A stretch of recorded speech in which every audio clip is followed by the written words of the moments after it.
buffer on Twitch. Last we saw the heroes of the Onyx Circle. They were enjoying a little bit of downtime in Latest during the event known as the Exodus, where most of the dragons within Elois, as part of the treaty that exists, they mate during a certain time of the year. They allow the eggs to hatch, and then once the eggs are hatched and they are large enough to leave the coop, as it were, all the young wormlings leave Elois. And they allot basically a week for most of this to happen, where the skies are literally littered with wormlings as they leave Latest, or Elois. And during this time, it can be a little dangerous for a lot of people, so many cities tend to, enclose themselves and don't let a lot of travel come in and out. And it is a very dangerous time, so most people keep indoors and out of sight. The party decided to spend their vacation doing various tasks. Some were studying, some were training. Some of them were just, spending their time leisurely, spending time with their favorite, what's a good word for it? Spending time with their favorite employees of the third floor of the Squawking Box. You guys had spent the first 6 days doing various things. And on the previous episode, at the end, I had gone through everything that you guys had done. I'm not going to rebrief it now. And you guys went to sleep, preparing to wake up for the last day of the Exodus to see what was there. So, Nat, you wake up.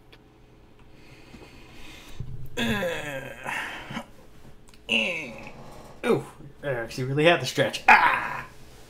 Okay, I'm up. Okay, you look around, you see Corn, Sin, and Cletus there. Oh wait, sorry, Cletus and Corn there. How's this? How is this pillow fort looking? It's pretty good sizable. There's been like one more additional pillow, and he's currently sitting on top of it. He's kind of tuning up his violin. You hear him kind of like, ring, ring. You're pretty sure that that's probably what woke you up. He's playing it pretty softly, but you kind of naturally came out of sleep. You're not like, forced out of it because of that. And Cletus is just cleaning up for the day. That's just admiring that pillow fort. Yeah. Corin sees you stir. He looks over. He's like, "Morning." Morning, Nat says as she rubs her eyes. And she gets off the bed and does more stretching. Okay. Cletus turns around and he's like, we were waiting on you. Sin and Demissaries were gone before we woke up. We were going to wait for you to see if you wanted to head down to breakfast. Oh. Well, yeah, of course. He gives you a little cow smile. Yeah. You shudder a little bit. Like, I don't need to see that in the morning. Why, Cletus? And she waits for them. Oh, they're waiting on you. Oh, no, I am waiting for them. Let's go. So you get ready for the day? Yes. Okay. Okay. They see you getting up and they follow you down. You make your way downstairs, and the first thing you see is Lady Katmera behind the bar with a shit-eating grin on her face. You also see Sin sitting at the bar, eating his food, his breakfast, and you also see Demissaries crouched down behind the bar and kind of moving around, and like he gets real close to Katmera and like raises his hands and like moves around her, like almost like a "I'm not touching you" kind of thing. And then he moves around to go walk towards Sin, and as soon as he starts moving around, you realize, Nat, that he is butt ass naked. Oh. And Cletus just like stares, and Corn like flies by you, not and like, "Are you seeing this too?" Unfortunately. Yeah. And Lady Cat Mara looks over, sees you guys coming down the stairs, and she's like, "Good morning," and she just continues just grinning, and just looks at you guys, says morning. She's just like, "Morning," and Corn's like, "Morning," and she just goes back to looking at Daemissaries, and Sin is like just looking at his food, but it's funny, like Cat Mara is not looking directly at Daemissaries, and then you see Daemissaries look up and see you guys, and he starts like creeping over, and he starts moving around you guys. Like he gets kind of close, but like, what do you do? Nat's like staring at him in surprise. Like Nat's telling him just go upstairs. Daemissaries is like, "Wait, you can see me?" Wait. Nat looks at Sin and Cat Mara. Yeah, Cletus just walks right past Daemissaries. Corn flies right past, and like Corn kind of stares at him for a second, but Sin, or Lady Cat Mara just gives you a smile. Go ahead and give me an insight check. Sure. 8. Okay, it's pretty obvious something's going on. You think something's afoot. You're not quite sure what. But Daemissaries is sitting there as Cletus and Corn kind of pass you. You're staring at him, and he's like, "You can see me?" Yes, go upstairs and put some clothes on, please. And you see Daemissaries, his face gets red, and you see a vein shoot across his head as he looks over at Sin. And Sin, like, just, like, kind of, like, half looks over at Daemissaries with a big smile on his face. And Daemissaries is like, You said this was invisibility armor! That sounds like something Sin would do. And that's what Nat says. And he just like clenches his fist at Sin, and he's like, "Argh!" And he fucking goes to walk up the stairs, slams his hand on the rail, and you hear just from nowhere, you hear Felton's voice go, "Don't hurt the furniture, don't hurt the wood." And Daemissaries like pulls his hand back real quick, and he, tromps upstairs real quick. And as soon as he goes upstairs, like Lady Cat Mara and Sin just bust out laughing. And Cletus goes, "I'm not gonna question what just happened." And Corn's like, "I will." Nat says, "That's 2. And Lady Cat Mara looks over at Corn. And she's like, "Yeah, someone thought it would be a good idea to tell Daemissaries that he enchanted his armor, that it was invisible."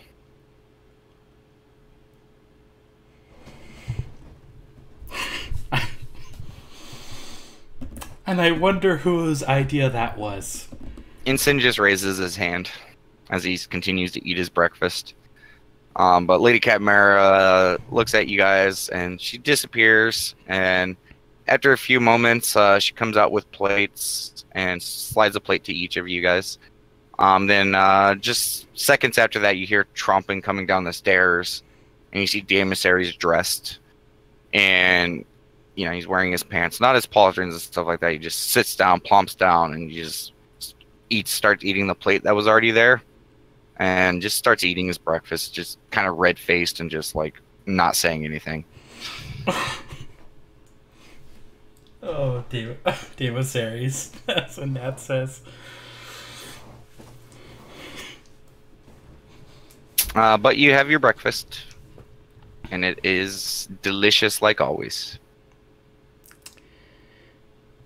Are any like Nat says? Are any one of you boys else gonna just run down here naked? Because I think Sin is starting a trend, and she looks at him. And Sin's like, "Don't look at me. I mean, I get naked for a purpose." She starts eating her food. Okay. And you guys start getting into your breakfast, and you guys are like 10-15 minutes into your breakfast, and you hear some footsteps coming down the stairs. Multiple footsteps. And there you see Payne leading the way, immediately followed by a red-headed female that you've seen before. She's one of the town guard, pretty attractive. And immediately following is Conrad. Payne and Conrad are both dressed in Payne's robes that are, like she's wearing a white one with like fuzz around the collar and stuff like that, and Conrad is wearing like a pink colored one that's kind of draped open at the chest, very loose fitting, like very open at the bottom too, but it's tied up in the middle section, so you can't really see anything too risque, but pretty revealing. And you watch as they come down the stairs. Conrad, or they stop over by the door, and you see the red-headed guard turn around, and she looks at both of them and says, "Thank you again for a wonderful weekend. I really enjoyed that." And she goes in and gives Payne a kiss, and then goes over to Conrad and gives him a little kiss. She blushes a little bit, heads out the door, and Payne looks to Conrad and says, "Well, after last night, I'm going to get myself some more sleep." And she pulls him in for a big kiss, and, she lets him go, and Conrad goes to turn around to face you guys, and she slaps him on the ass with her tail and starts heading up the stairs. And then Conrad just kind of looks around to those guys, like he takes a deep inhale, like, "Oh, food. God, I'm starving." And he kind of fast walks to the bar table. I'm not surprised anymore. Nat says he continues to eat her food. As you approach the bar, you see Corn doing finger crossbows at you, and Conrad or Cletus is just sitting there shaking his head. And as you approach the bar and sit down, he respect Conrad, respect. Conrad just kind of gives him a bro nod, yeah. Yeah, he actually lifts up his fist to give you a bro, a bro fist. Conrad just kind of nods, yeah, and then do you give him a return bro fist? Sure. It was kind of not full on, yeah, but sure. Yeah. Corn flies over, looks like you had a good night. Well, nights, Conrad says, correcting him. He's like, "Oh, you dog," and he flies back over and starts continues to eat his breakfast. And you look over, and Damasaris is looking a little bit flustered. You're not quite sure why. Everything all right with you, Damasaris? I don't want to talk about it. He looks like Cat Mara, actually, now. Yeah, Cat Mara is currently turning around to go into the kitchen. Okay. Yeah. After a few moments, she comes back out with your plate and slides it over to you. Ah, thank you. She's like, "It looks like you needed to regain some stamina." Yes, Conrad says, and he just kind of licks his lip and starts digging in. Yeah, Conrad, for you, Nat, and everyone else, he looks both equally drained and equally just glowing and on cloud nine. It's a very unique look. Nat is just not surprised anymore. She's minding her business. So Conrad kind of has his mouth have he's just stuffing his mouth, right? So yeah. Then he kind of goes halfway deep, and he's like, "So what did you guys do the past 2 days?" Cletus is like, "Oh, the usual." Cool. And he asks for coffee as well, or is it already there? It's already there. All right, perfect. I'll take a sip of coffee. Cat Mara, knowing that some of you guys drink coffee, tends to just have a mug or a pot out, and you guys get glasses with your breakfast. So, you guys can choose whether to drink water or whatever else. It's kind of literally stuffing his face. He's just kind of he's not really too engaged in conversation at the moment. He's yeah. But you guys finish your meal, and right about when you guys are finishing up the last little bits on your plate, you see the door to the squawking box open, and in steps Daylock. Kyle would Yeah. kind of turn, like swing around like on the stool, like with the coffee cup in his hand. Daylock, hey, and he just kind of waves. Oh, good morning, everyone. It's good to see you guys. How's it been, man? We haven't seen you in like what, a week? Where have you Oh, been? That says. Well, Raylon, he felt like I was slacking a bit, so he said I could use the Exodus to get a little bit more training. So, myself, him, and Demerel actually stayed right outside of Latest for the Exodus. Well, wait, what? Conrad like, kind of like puts down his coffee mug. Yeah, we set up a camp right outside the wall, and we were using it. We were staying out there, and he assisted me with some training and stuff like that. And Demerel was there to provide arcane protection, so we were a little bit harder to detect, from any flying dragons. That sounds amazing. Wow. That says. I mean, it was tough. I imagine. I mean, geez, Conrad says like he's kind of like almost like kind of remarked. Okay. And welcome, Cletus. Are you real quick, Cletus? Are you here to talk and interact, or are you just here to listen? Won't be here for long. Okay, so okay. Yeah, and Daylock does look a little like worn out and stuff like that. His clothes are a little dirty and stuff like that. He looks like he's been through the ringer probably this last week. And he just sits down, and Lady Cat Marin sees him, and he's like, "Oh, breakfast, please, ma'am." And she goes back and gets some breakfast, and Cletus is like, "Man, you look pretty rough. Like you could definitely look like you could have used the vacation." He's like, "No, I really could use the training. Like Raylon was right." And he kind of like leans in towards the group, and he says, "After what happened before Exodus, being revived, it definitely takes a lot out of you. And the week actually did help me get kind of back into shape." And Cletus kind of looks over, kind of knowingly, like, "Yeah, I understand what that's like," because for Cletus, it's like you've been there, so you understand that. Like coming back from that, it really takes a lot out of you. So like Cletus just kind of gives him like reaches around Damasary or Conrad and kind of like gives him a little like bro nudge, like, "Yeah, they're there." And around Conrad. Yeah. Yeah, okay. He kind of reaches around you. You remember, Cletus is big enough; he can reach around you pretty easily. Okay, but I'm like, why is he comforting Conrad? No, he's reaching around to do that to Daylock. Oh, okay, because. Yeah. But he starts. Lady Cat Mary comes back with his breakfast, and he's like, "Oh, and Daylock looks towards the group. He's like, "Oh, did you guys hear any word from Welton or Raylon?" Not yet. I literally just got back. Conrad says.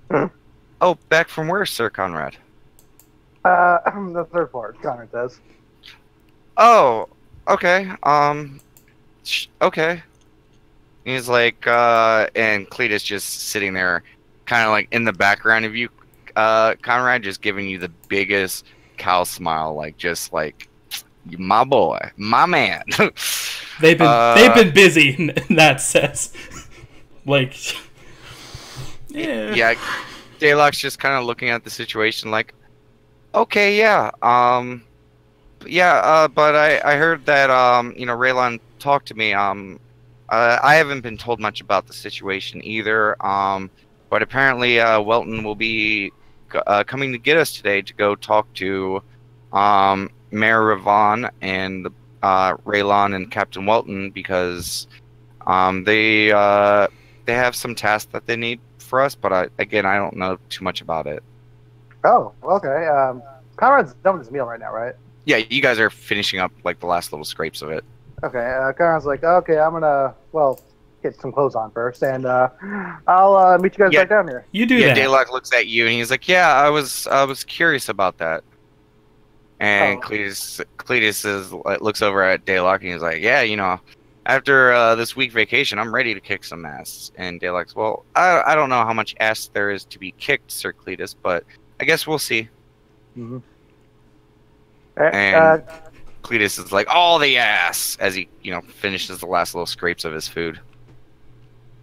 all right, I'll be back, guys. And Kyron just kind of like kind of does a pat on like Daylock's back and just heads up the stairs to get his clothes. Okay. Yeah. You go upstairs. You get up to the third floor and you go over to Payne's room, and she is passed the fuck out. Like she is just Understandably so. Yeah. She put in a little bit more work than most, so she needs a little time to recover. Mm-hmm. But you managed to find your clothes. They were kind of tossed in the heat of the moment, so you kind of got to rifle through like some of Payne's, Mm-hmm. undergarments and stuff like that, and then you see another pair of underwear. You're like, "Ooh, the guard forgot this," and you just move it over. But you find your clothes and gather it up and start getting dressed. Yeah, and then he'll get his gear from his room, like the common room, I assume. Okay. Sure. Go ahead. You grab all your stuff. You see everyone else's gear is there, so you grab your gear and head downstairs, and you guys see Conrad come down after like a good 15-20 minutes of him going upstairs, and he comes down with everything. His adventuring pack, all of his gear and stuff like that. And as soon as you come down, Cletus is like, "Welcome back." And the emissaries looks over at you and Daylock, and they're like, "I don't think we're going out right now. Oh. It's still the Exodus." He's not wrong. And Cletus just laughs and kind of chuckles to himself. Corn kind of giggles. Whatever. Conrad says. I'm already all set now. And Daylock looks at you. Well, what were you gonna say, Nat? Pretty much the same thing Cletus was about to say. Pretty much, about liking the enthusiasm. Yeah, Cletus is like, I like your enthusiasm, and Nat's like, yeah. But Daylock looks at you and it's like, well, Sir Conrad, I really don't think you're gonna need it today. I mean, we should just be going over to the mayor's estate. That's it. Okay, I'll put it back. Conrad is. He's just kind of like he kind of like begrudgingly walks back up the stairs, like, oh. Yeah. And you hear coming from seemingly nowhere a sad trombone. Possibly perception to see where that's coming from. You guys look over and you see Sin doing like a arcane gesture. And then Cletus is like, nice. And Sin just gives a thumbs up as he's currently thumbing through a book. He has his tome, and he also has another book that he's thumbing through at the bar. I'm guessing the books have a different kind of language on them.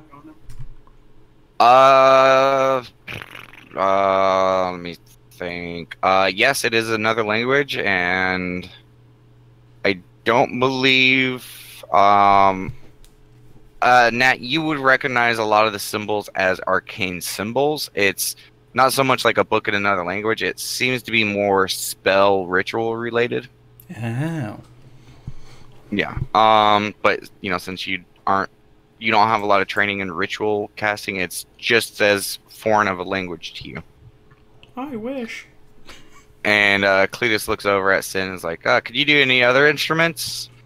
And Sin just waves his hand again, and you hear like a little violin, then a piano, and a couple other instruments, and he's like, okay, that's enough dancing monkey routine. And he stops and goes back to his book. And Cletus claps his hands. And Corn looks at him and is like, you're stealing my stick. Kind of looking kind of begrudgingly, like hands crossed, or arms crossed. And Cletus is like, make a band! And Sin is like, just stops from what he's doing, looks over at Cletus and just shakes his head and says, no. And you see Cletus give a little cow frowny face. We're a different kind of band, Cleus. Nat says.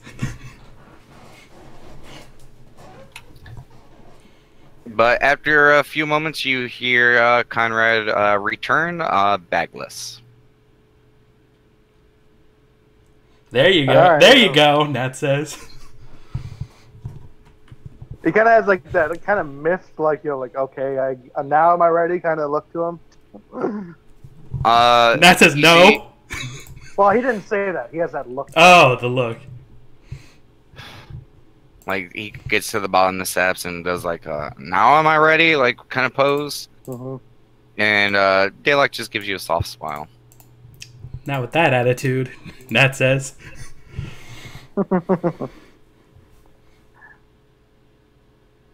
So, and Cletus is like, after the night you had, you're ready for anything. And he gives you a little finger crossbow. It's like, he has a finger crossbow back. Okay.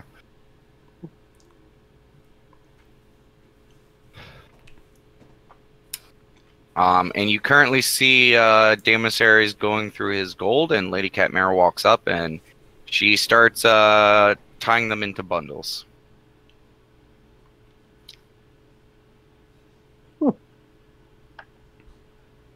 Daylock, do you want to take some time to wash up? Because, like you said, out of character, you said Daylock looks kind of grimy, right? Yeah, a little dirty. And he's like, oh, yeah, that's actually sounds like a really good idea. And Sin snaps his fingers, and you see all the dirt and grime from Daylock just fizzle away. That was quick. He's like, yeah, you troglodytes do everything too slow. Can I do an intelligence check to know what the hell that was? Sure. Gonna be, yeah, you don't have any clue what that word means. Okay. You get the sense it was an insult, though. Karen just kind of looks kind of like at Sin, like, whatever. not everyone has that kind of magic, Sin. He says, not my fault. We made it sound like it was. You did, Conrad says. I mean, it's really not. You guys chose to do what you do. I chose what I do. So it's nothing stopping you from doing what I do. Really? Nat actually ponders that. Well, I mean, some of you guys are a little, you know, you might not be able to comprehend this stuff. And Cletus is like, I'd rather just hit stuff hard. Yeah, it doesn't sound like my cup of tea either. Yeah, Damasaries is like, yeah, that's up my alley.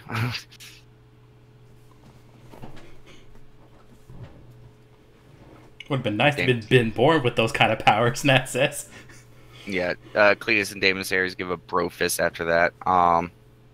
And after you say that, Nat,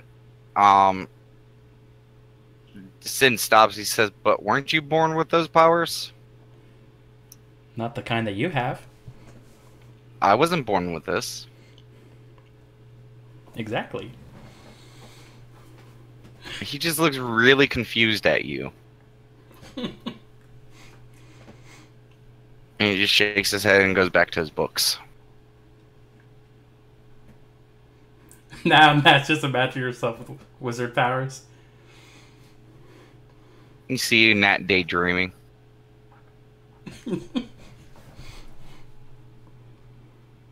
So, is Captain Wilson going to come pick us up here, or are we going to go to him? Daylock looks over and he's like, well, it sounded like I know Raylan was going to speak to him on our way in. He was heading over there, so I'm sure he will send someone soon. Okay, Connor says he sits back down. Okay. And you guys sit just kind of twiddling your thumbs a little bit, drinking some coffee, drinking some water. Cletus gets up and goes over to the board. Goes over there, looks at it real quick, and kind of slumps his head a little bit and starts turns around and goes back over to the bar. He's like, can I get a milk? Looking somewhat defeated. And Damasaries looks over. Anything new? And Cletus is like, No. Kind of sounding depressed. Patience, Cletus, and Naxos. And Cletus is like, but I just want to hit something. Me too, Naxos. And he's like really hard. And Damasaries like reaches out for another bro fist, and Cletus sees it and returns it. But you guys go by for like a good 10, 15, 20 minutes. Kind of bored as you guys watch as Katmera starts setting up, and eventually Felton comes out and starts setting everything up for the day. And, you guys hear the door open from the squawking box. And when you turn, you see one of the guards. And he opens the door, and he looks over, and he sees you all sitting over there, and he's like, "Oh, Onyx Circle, Captain Walton sent me. He was asking you, he was requesting your presence over at the mayor's manor. I'm here to escort you over there." Oh, cool. Howard says he gets up off his seat and starts walking towards him.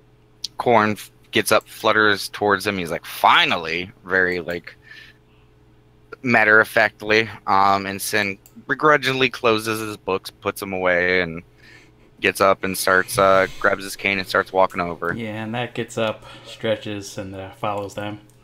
Yeah, everyone follows suit. You guys make your way through Letest. Still pretty early. You guys had a kind of late start just because, it's Exodus. You don't really have to wake up at any given time, so it's around like 9:30, 10ish. You guys make your way over to the manor, and as you approach the gate to the manor, the guards see you approach, and they open up the gates, and you see the mayor's manor in front of you. The guard leads you to the door. You guys go through the familiar manor, up the stairs to the second floor, to the mayor's office. And when you enter, you see when he opens up the door, the guard opens up the door, kind of stands out of the way and gestures you guys to enter. As you guys and the rest of the Onyx Circle enter, you guys see Raylon, Demerel, Captain Walton, and Ravon. Ravon's sitting at his desk with a gigantic stack of books, papers, and stuff all over. The Platinum Band is currently engaging with him, like talking about something, and you see Captain Walton like turn to see you guys, and he, gives a nod towards you as you guys enter. You guys do notice a change. A lot of the stuff that was in this office beforehand is gone, like some of the desks and tables, and you see a younger boy, probably around like 13, 14, beginning to take, because the office previous, you had seen it lined all the walls with shelves of books and stuff like that. He's beginning to take those books down and put them into crates. And you see that one of the shelves is already emptied. And go ahead. Conrad, I assume like we're kind of like walking up towards him. Yeah, you guys are walking from the door towards the desk and stuff like that.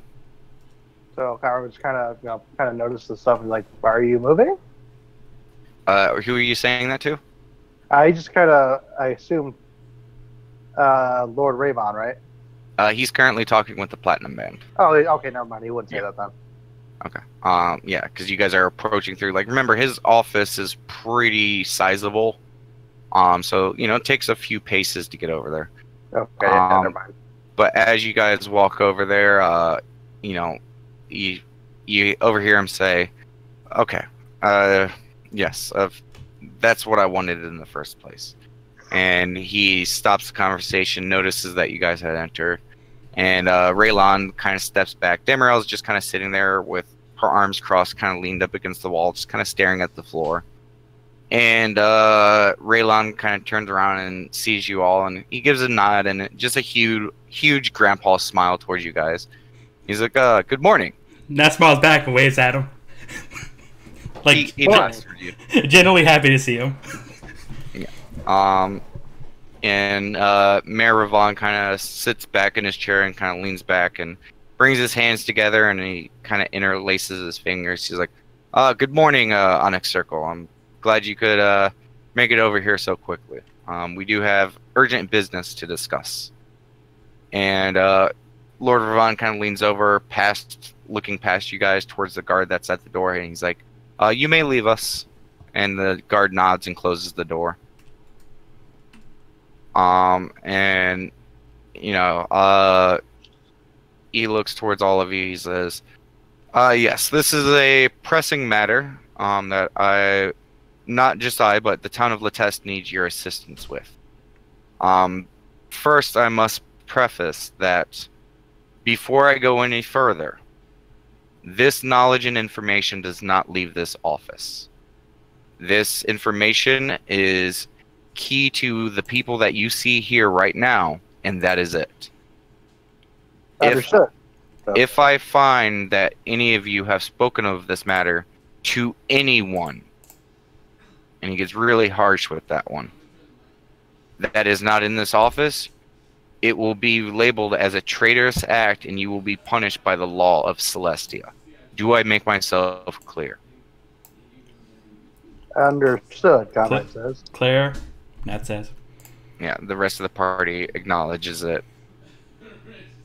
Okay, now that the pleasantries are out of the way, and Nat, you kind of hear Corn flutter up to your ear, and he's like, "Those were pleasantries?" That smiles. Yeah. Conrad, you're probably close enough to hear that as well. There's like almost a light chuckle that goes across the Onyx Circle, because you guys are a couple feet away from Ravon. Mm-hmm. And he continues to sit there as he is, and he says, "As you are all aware, one major issue that has been plaguing Latest as of late is many of our townsfolk and many residents of not just Latest, but many people around Elois have been going missing. Latest has been hit the hardest with this, whereas our population is almost down to half. Many businesses are having trouble keeping afloat, and many duties are being spread too thin.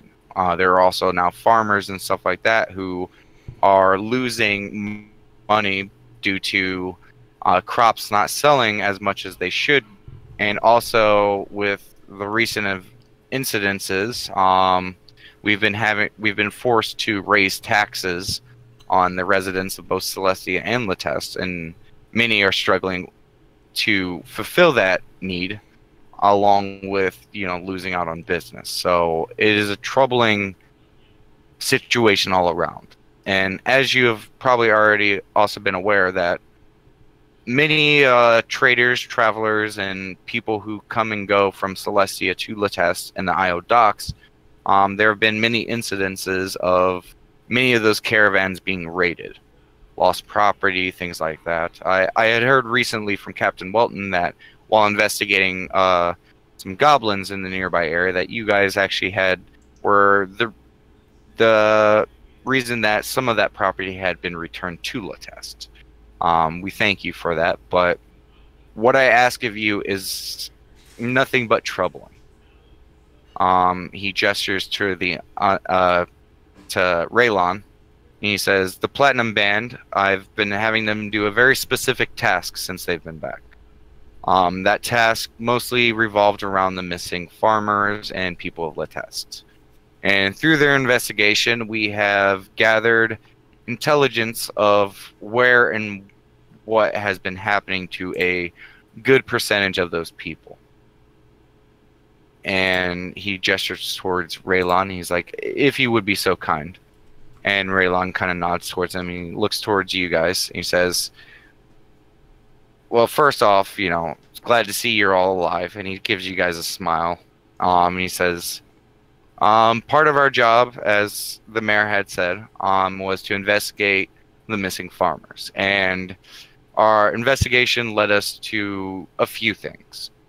First, that a good chunk of these people have left Latest of their own accord.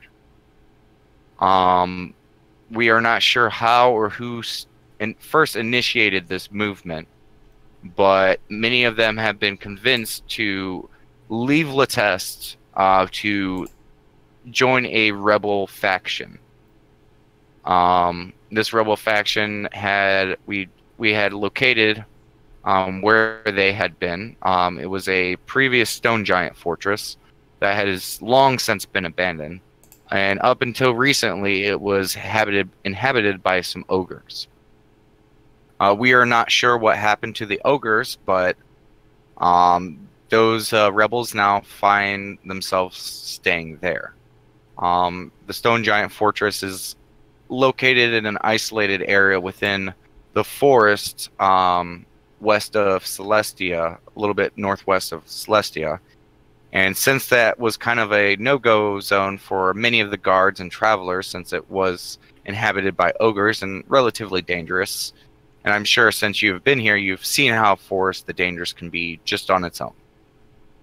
And, you know, Damasaris kind of nods at that, and Cletus nods.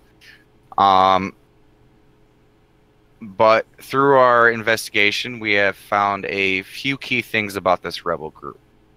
The first thing is that they are responsible for many of the raidings on the caravans. Instead of continuing to live in Latest and do the work they have, they've rebelled, and since they needed to start a almost new life, they needed supplies, so the quickest and easiest way to do that was to steal it. And the second part of this is because of the timing and the tactics of this rebel cell and how quickly and aptly they've been able to hit these targets, we can only infer from this that they must be getting inside information from someone within Latest. And he kind of steps back and he gestures towards Ravon, and Ravon kind of nods at him and he says, "Thank you for that." And because of this information, this is why we ask you, the Onyx Circle, to assist us with this. We know that you are all outsiders, so it is very unlikely that you would be the inside information. This rebel cell had started long before you had arrived and has been steadily growing. So whoever is providing this information definitely is someone who has lived here for long enough to understand both the security force of Latest and the natural routes and schedule of traders and the like. I have my suspicions of who that could possibly be, but until we have any solid evidence, we cannot address the issue. Sorry. He looks at you as you kind of raise your hand. Well, like, that was not actually to him. That was actually towards you, Damon. Okay. So there's something I actually want to do once she's done, right? Okay. I wanted to do an intelligence check on something to see if I remember it. Okay, sure. Go ahead and do it. Okay. What do you want to intelligence check for? Because right now, Conrad's thinking this sounds a lot like from what we heard of the Shadow Man. And I wanted to remember if, what's his face, Welton said that the Revon already knew about him. He does. He does? Yes. And you understand that, go ahead and roll me an intelligence check. Yeah. Just to see if you remember this bit of information. Okay. Okay.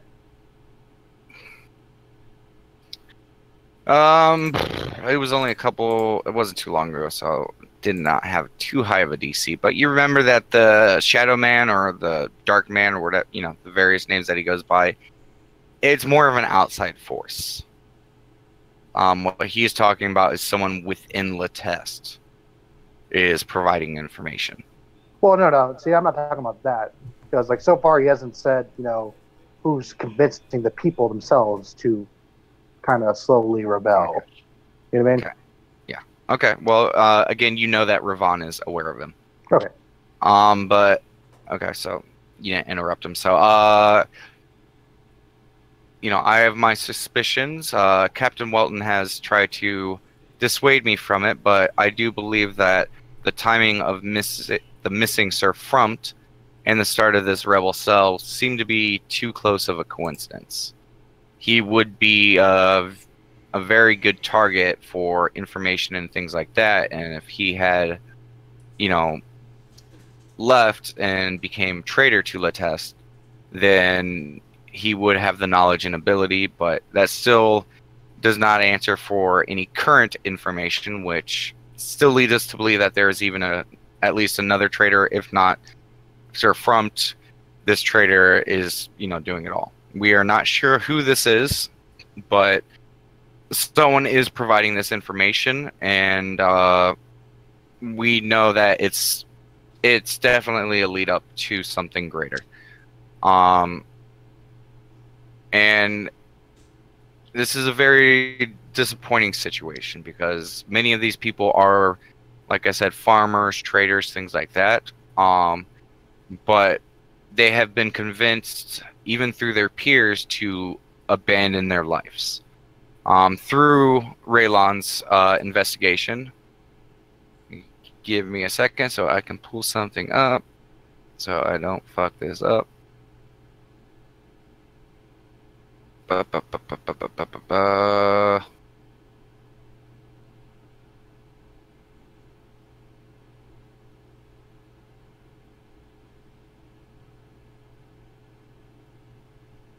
Crap buckets.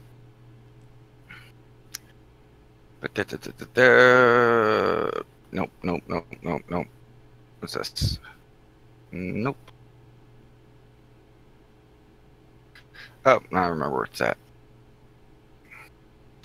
Ravon says, we have come to understand that the rebel leader, and the man mostly in charge of convincing many of the people to leave Latest in the farmlands, is a man known by Timothy Eleanor. He was a farmer of the Eincrad farms, and he was one of the first people to go missing. He is a very charismatic man, and he feels that Latest and Celestia have wronged the people for raising taxes and other things, and he's a very short-sighted, narrow-sighted man, and he does not understand that it takes money to defend. As you're all aware, you are mercenaries under Latest, and your costs do not come cheap. The guards do not come cheap. Defenses do not come cheap. And both Celestia and Latest are struggling to fulfill these needs.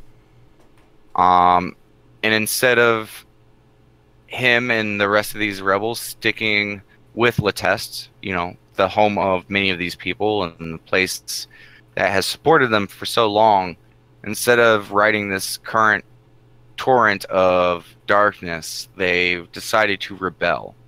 They are no more than petulant children trying to look for an easy way out of a tough situation. So what I ask of you, Onyx Circle and the Platinum Band, is we need to quell this rebellion.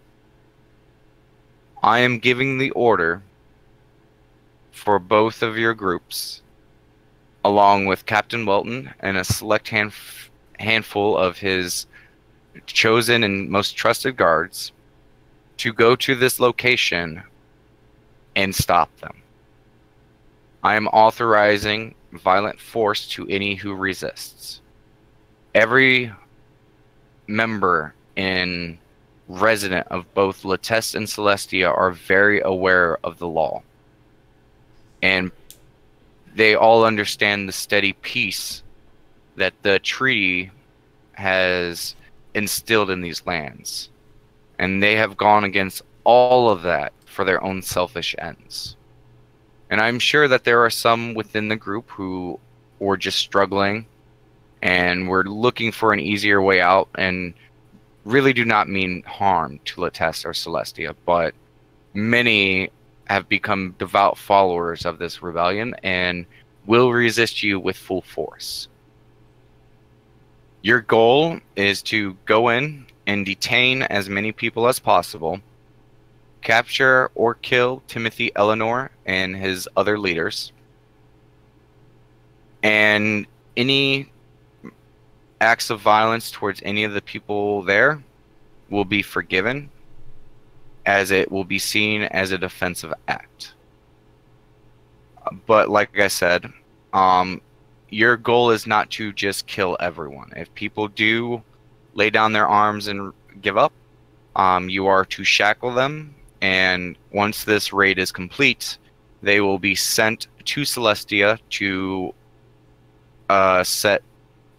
see a trial and more than likely face some prison time.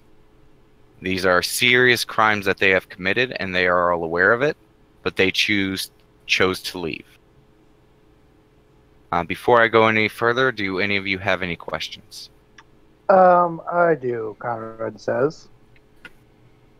So, and then Conrad kind of looks to, I guess, the Platinum Band at this point. Okay.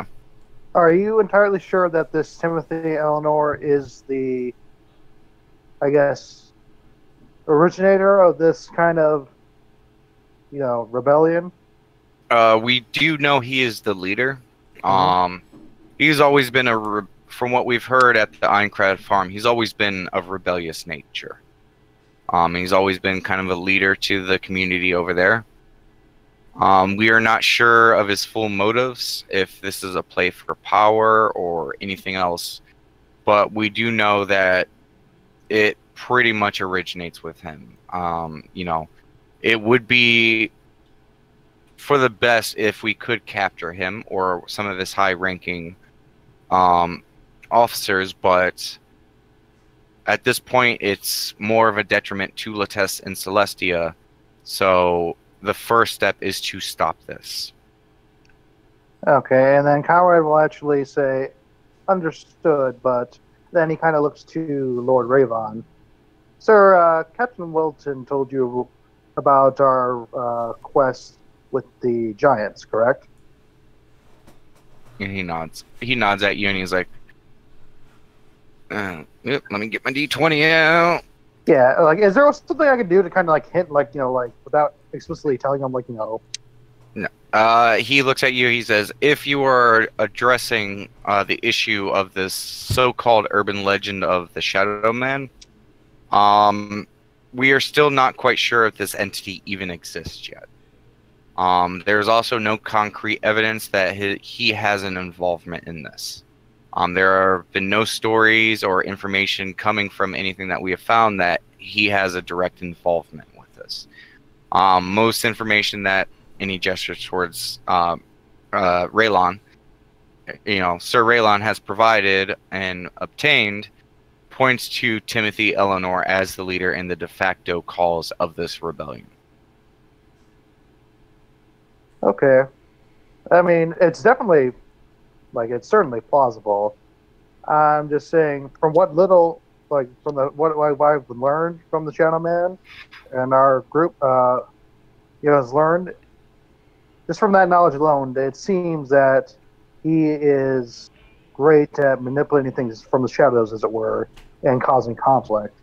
And I am fully aware of this, but even though the stories have been abound in the dark reaches of Elois about this entity that you speak of, again, we still have no concrete evidence that he even exists, and it could be the ramblings of people who also don't know what they're talking about, or people who have used it as an excuse. Either way, the acts of these rebels are their own.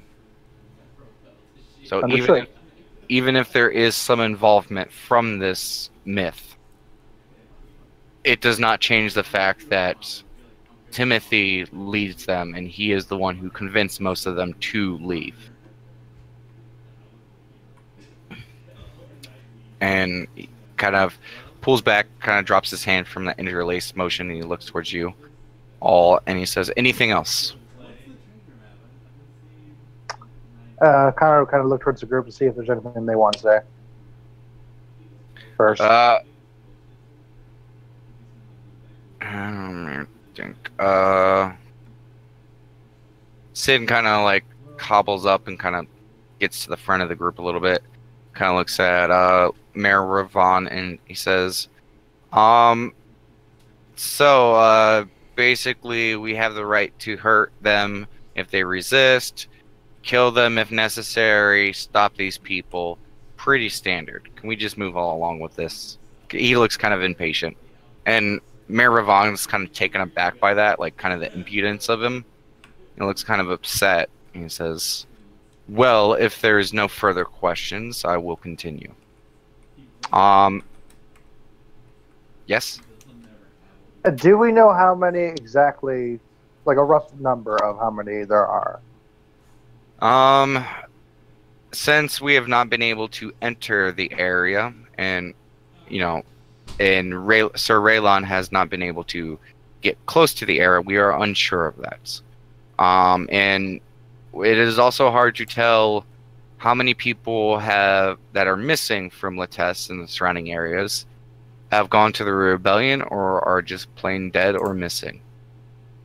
Do we have any knowledge that there would be, Ned Howard kind of says, like, looks at them and says, non-combatants in their group, such as children?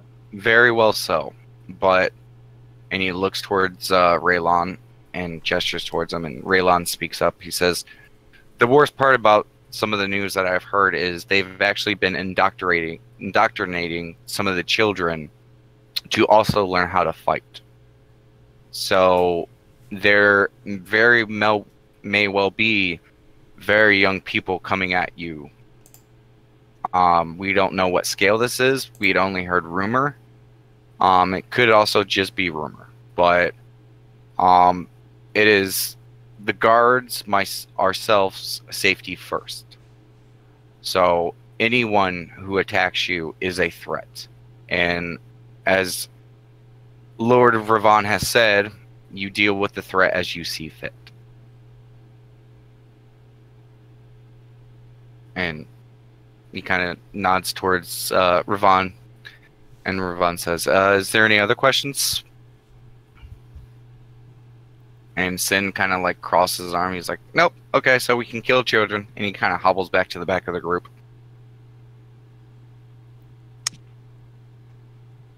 And there's kind of a somber tone after Sin says that in the room. Yeah, like how it has a tone. Like, the realism of what you might be facing kind of sets in. You're like, oh. But Ravon continues. But since this is a serious issue, I would not ask you to perform this task if there was not a serious reward.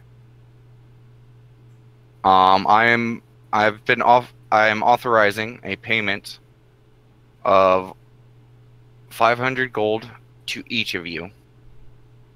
And I know that does not seem like a significant amount of gold for the task that I'm asking of you.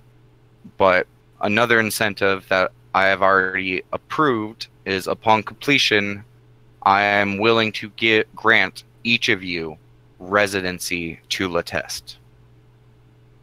This would allow you all to purchase property, to set up business, and to become a citizen of Lateste. Part of that, though, I must preface this, is you will need to forward a tax. I understand that you are assisting the city, but everyone must pay their equal due. And while being a resident of Lateste, Celestia will look upon that in favor. With residency to Lateste and continued support of Lateste, I can also deem that you will also be granted down the road acceptance into Celestia, at least starting with the lower district. And he sits back again and interlaces his hands, and he says, does this seem like a fair bargain for you? Carl actually asks, out of curiosity, how much is the tax for to be a resident of Lateste? Starting out, and again, I know it seems counterintuitive, but since you are new residents, I will have to go over the figures, but approximately about 200 golds. Because you are new residents, you need to pay for the yearly tax. So you're getting a lot of taxes up front. But after after this, throughout the year and concurrent years, you will be paying a smaller sum concurrently throughout. Okay, Conrad says. And he looks towards the rest of you guys. Are we in an accord? Yes, that says. Conrad just kind of does like a nod, like yeah. Yeah, most of the party just kind of nods to this. Okay. Well, I thank you for your time and your assistance in this matter. This is a grave and dark task that I am setting you out for, but it is a necessary darkness. This rebellion is causing too much turmoil in the area, and it's leaving both Lateste and the surrounding areas vulnerable. This rebellion is still a threat that is manageable. So we need to stop this before it opens the floodgates to other threats down the road. This is all I have for you, and you are dismissed. Captain Walton will provide further information. And he kind of like sits back and he gestures you guys to just kind of shoos you guys away. Yeah, Conrad just kind of walks out. Yeah, Raylon gestures over to Daylock and whispers something in him, and Daylock nods towards him, and Raylon nods back, and Daylock follows you. Captain Welton kind of leads the group out of the room, and you guys watch as Daylock follows you guys, and Demerel and Raylon stays. And the rest of the party follows Captain Welton, and you guys are guided out of the manor, through the gate again, and over towards the guardhouse. And you guys leave the guard gate, and he walks not towards the guard post, but kind of away towards the town and towards kind of like a blank area where there's not a lot of people, and he kind of stops and gestures you guys to gather around. All right. He looks towards the group and he says, okay. Now that the formalities are out of the way, I will be sending someone to gather you all early tomorrow morning. We will be making our way from Lateste southbound, past the around the stopping area that I'm sure many of you had seen on your trip to Lateste. We will be setting up a camp a little bit into the woods away from the resting zone. And we will be spending the night there and then moving there to the location of the rebel base that the following day. We are going to be moving in silence and in secret. So again, like Mayor Ravon had said, do not speak of this to anyone. We do not know whose ear is helping the rebels, and we cannot afford them to be aware of this. If this plan does not work and they are able to escape, then this could potentially turn into an exponentially worse problem. And even though this is a dark task, and he does look kind of somber when he says this, we need to do this to protect the rest of the people of Lateste.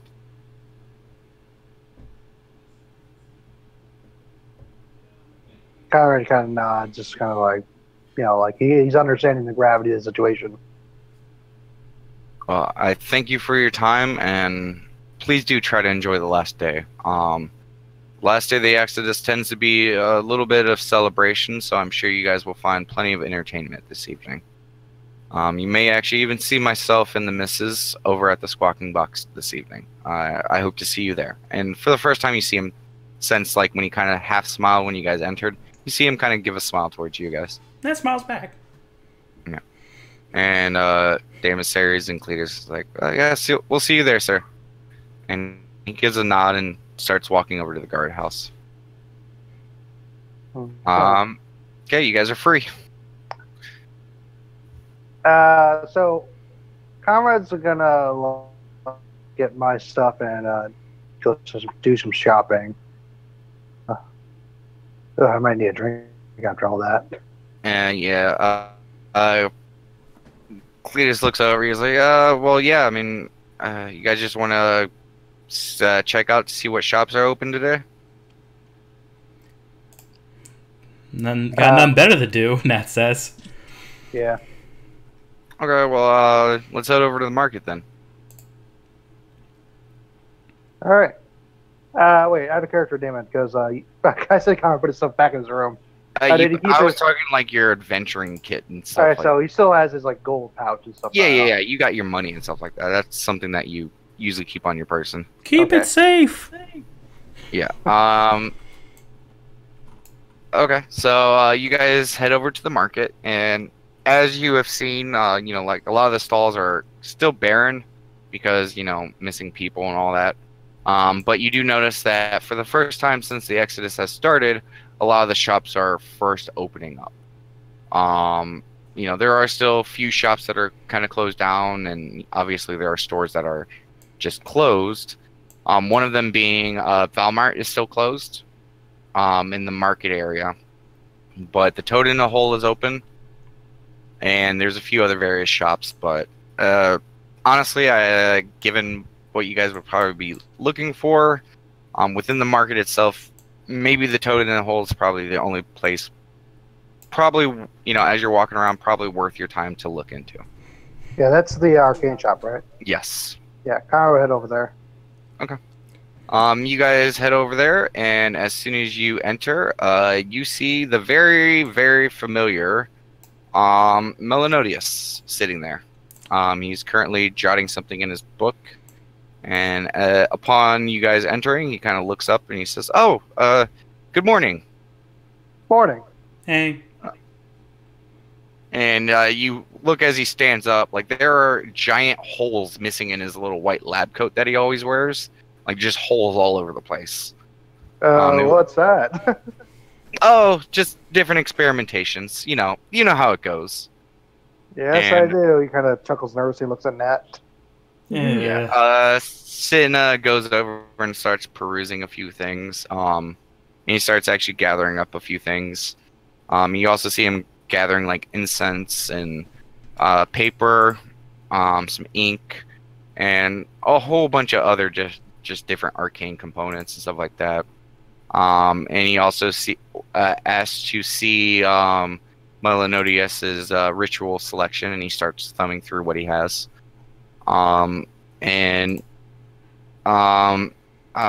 Sin's doing all this, Melanodius looks towards the rest of you guys. Could I help you with anything?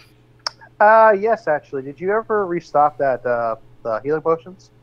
Yes, I do actually have a few. The Platinum Band came in and got a little bit of my stock, and the guards as well, but I do have a few left. How many, Conrad says? I have 3 standard potions for 60 gold each. And I also have, as soon as I can pull it up... Oh yeah, I forgot I have like a little thingy.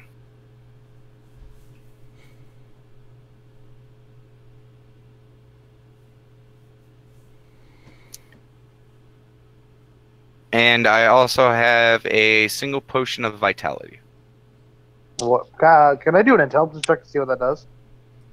You could just ask him. Okay. What's that do?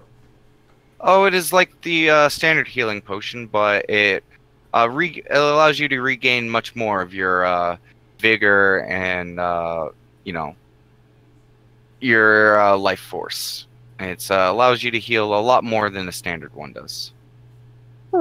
How much for all of them together? All of them together? Mm-hmm. Did I just say 3 potions? She's a 3 standard potions. Okay, yeah. I just wanted to make sure I said 3 because I was reading it. I'm like, wait, did I say 3? Because I was reading my notes. Sorry. Well, the 3 healing potions would be 180 gold for them, and a potion of vitality would be 1100 gold. So total 1280. Yeah. Okay. And just for game terms, a potion of vitality, instead of the 10 points, you gain 25 hit points, and you can make 1 saving throw against an effect that a save can end. So how much for all the potions? 1280. Ooh. And Daemis immediately like raises his hand. And he's like, "I'll take one." And he puts up the 60 gold and takes one of the potions. I'll take one too, Nat says. Okay. Go ahead and mark off 60 gold. Kara will say he'll take one of the standard ones as well. Okay. Go ahead and mark off your 60 gold. Yep. Exactly. And Cletus is still good.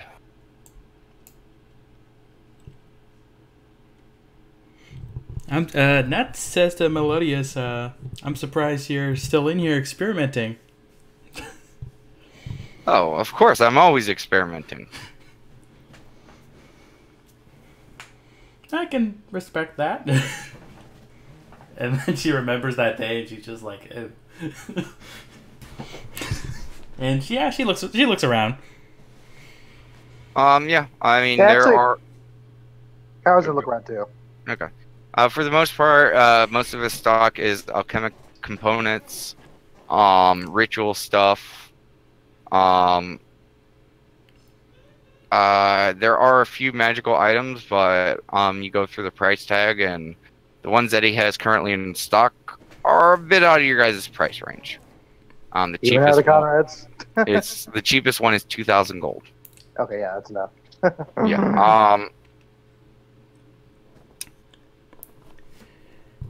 For the most part, out of you two perusing around,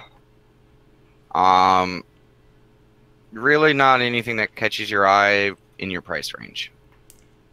And Melanodius does see you guys kind of eyeballing some of the magical equipment. He's like, yes, sadly, we had a representative from Celestia come and purchase most of our lower end magical equipment, and you know, I'm a little bit behind on schedule with the Exodus, so it will probably be a week or two before I'll be able to restock some of those.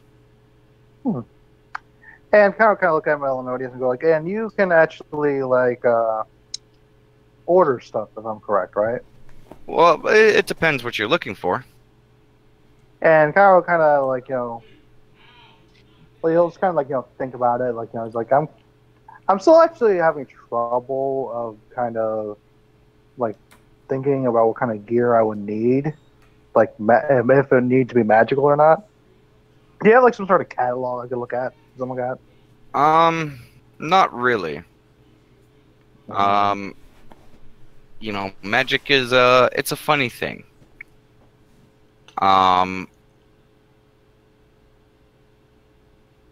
It costs money to get armor and things like that, and I really don't deal in armor. I usually, if I am enchanting things on a personal or order basis, the person usually provides the armor itself or weapons or whatever item they want, and they usually come to me with what they want it to do. And, you know, I usually use my arcane knowledge to either let them know that it's a little bit outside their realm of possibility, or, you know, kind of gauge what they want and see the best I can do. Okay, kind of says like, figure it was worth a shot. Like invisible armor? That asks him. What? Invisible armor? Like. And you hear Daemis say, "Shut it." She, context-wise, she sounds generally curious. But yeah, Karen goes like, "Why? That actually sounds pretty cool, Daemis Harris." And Melanodius says, well, I mean, there are ways to enchant armor to turn oneself invisible temporarily, but that is, it can be a pricey endeavor." Yeah. Nat's giving Daemis Harry's finger crossbows.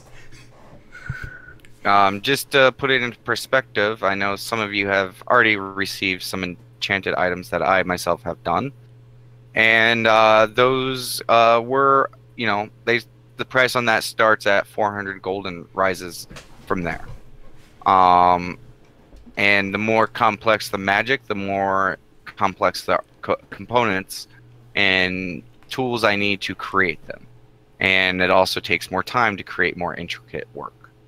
It's all well within the realm of possibility, but I need to know what it is and first, and I can usually tell you what is needed for it.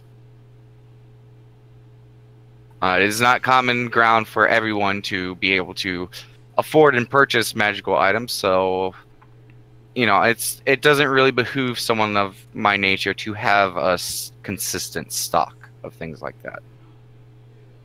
Understandable, Connor says. Yeah, this is the most composed you've seen Melanodius in a while. Well, I think I got all I need, Connor says. That is certainly surprised at that. And Sin piles the stuff that he is getting on the table, and he says, I will take all of this. And Melanodius is kind of surprised by that, and he's like, you were just in here at the beginning of the Exodus to buy up a lot of stuff, and here you are again. And they go through and he purchases everything, and you see Sin give him a pretty good chunk of change.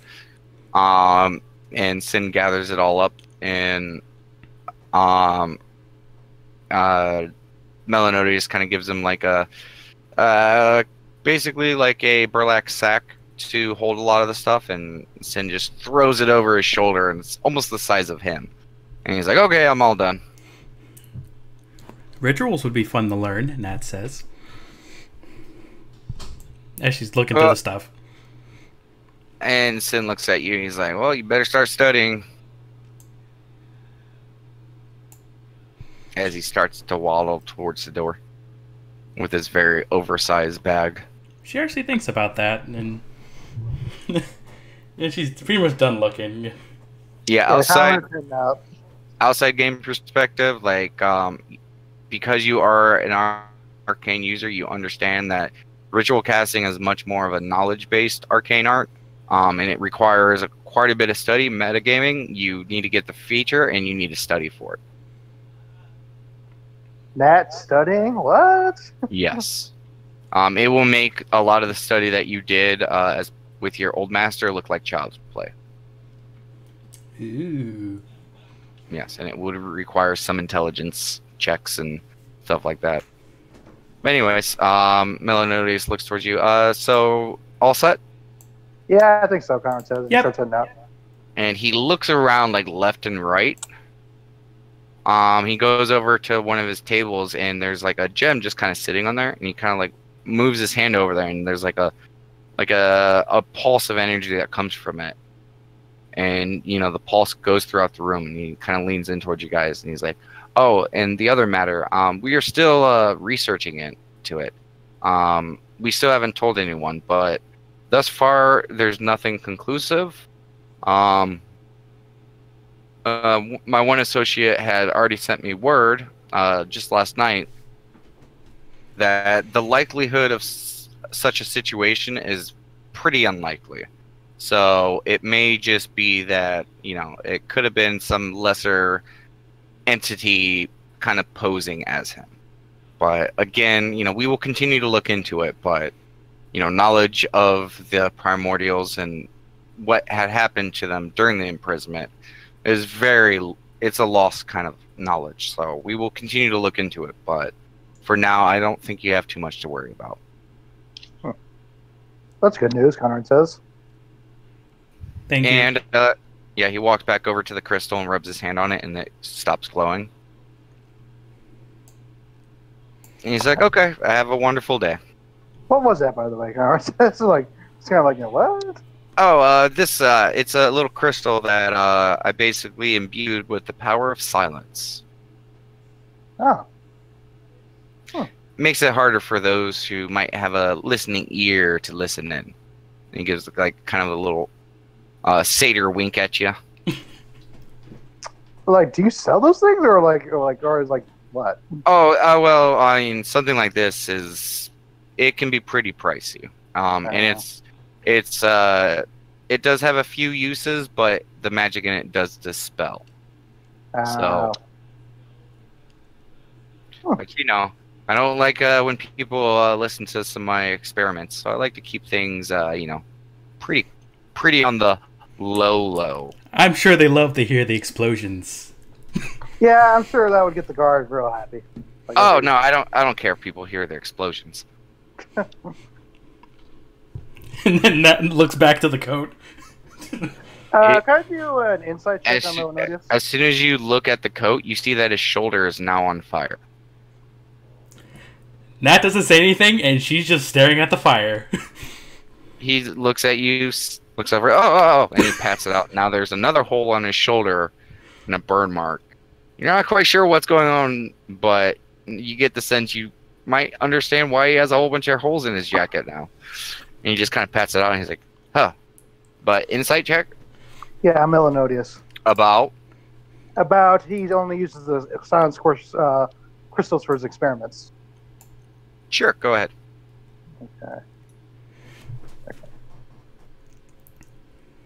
He's a hard satyr to read. You've seen him go through like kind of mood swings and stuff like that, so it's really hard to get a good read on the man. So you're not quite sure. Melanodius, you didn't tell me you were playing with fire. Like, Nat has this grin on her face. All right, Nakara just kind of like grabs Nat by the shoulders and pushes her out. Hey! Rude. But, the party leaves and heads out to the yard. And Damasaries looks over at Sin, who's like struggling to carry this gigantic bag of shit. Because there were books, there was a large ream of paper, ink, quills, a few books, a whole bunch of incense, charcoal, all these other like materials and components that Nat you would recognize as a lot of arcane components. And there was also a porcelain hand that he threw in the bag. But Damasaries walks up and he's like, he just kind of like leans down behind Sin and just kind of picks up the bag, and Sin almost like gets picked up with it, and he's like, oh, and he sees Damasaries is grabbing it, and he's like, let me get that for you. He's like, begrudgingly says thank you to him. And Conrad will say, there's one other spot I like to take a stop by, and you guys don't have to come if you don't want to. Where are you going? Nat says. The temple. And Damasaries and Cletus looks over at like, yeah, we'll join you, but did you want to check out the other stores first, or? That's kind of the one place I want to go right now, just cause. Okay. And okay. Yeah, sure. We'll head over there first. We were meaning to, have a moment with Cortez, anyways. Mm-hmm. So you guys begin to go over to the temple. Yep. Yeah, and Nat says, don't take too long, and she waits outside. Wait, she's just waiting outside the totem hole? No, the temple. Temple. Okay. Sin does as well. You get the sense that he wants to go back to the squawking box, but Damasaries is currently holding all of his stuff. So he waits out of the temple with his arms crossed, like just waiting, like kind of tapping his toe. But Cletus, Damasaries, Daylock, and everyone besides Nat and Sin go inside. Those who are inside the temple, you see Corn go and flutter over to stained glass of Corellia. Wait, let me double check that one.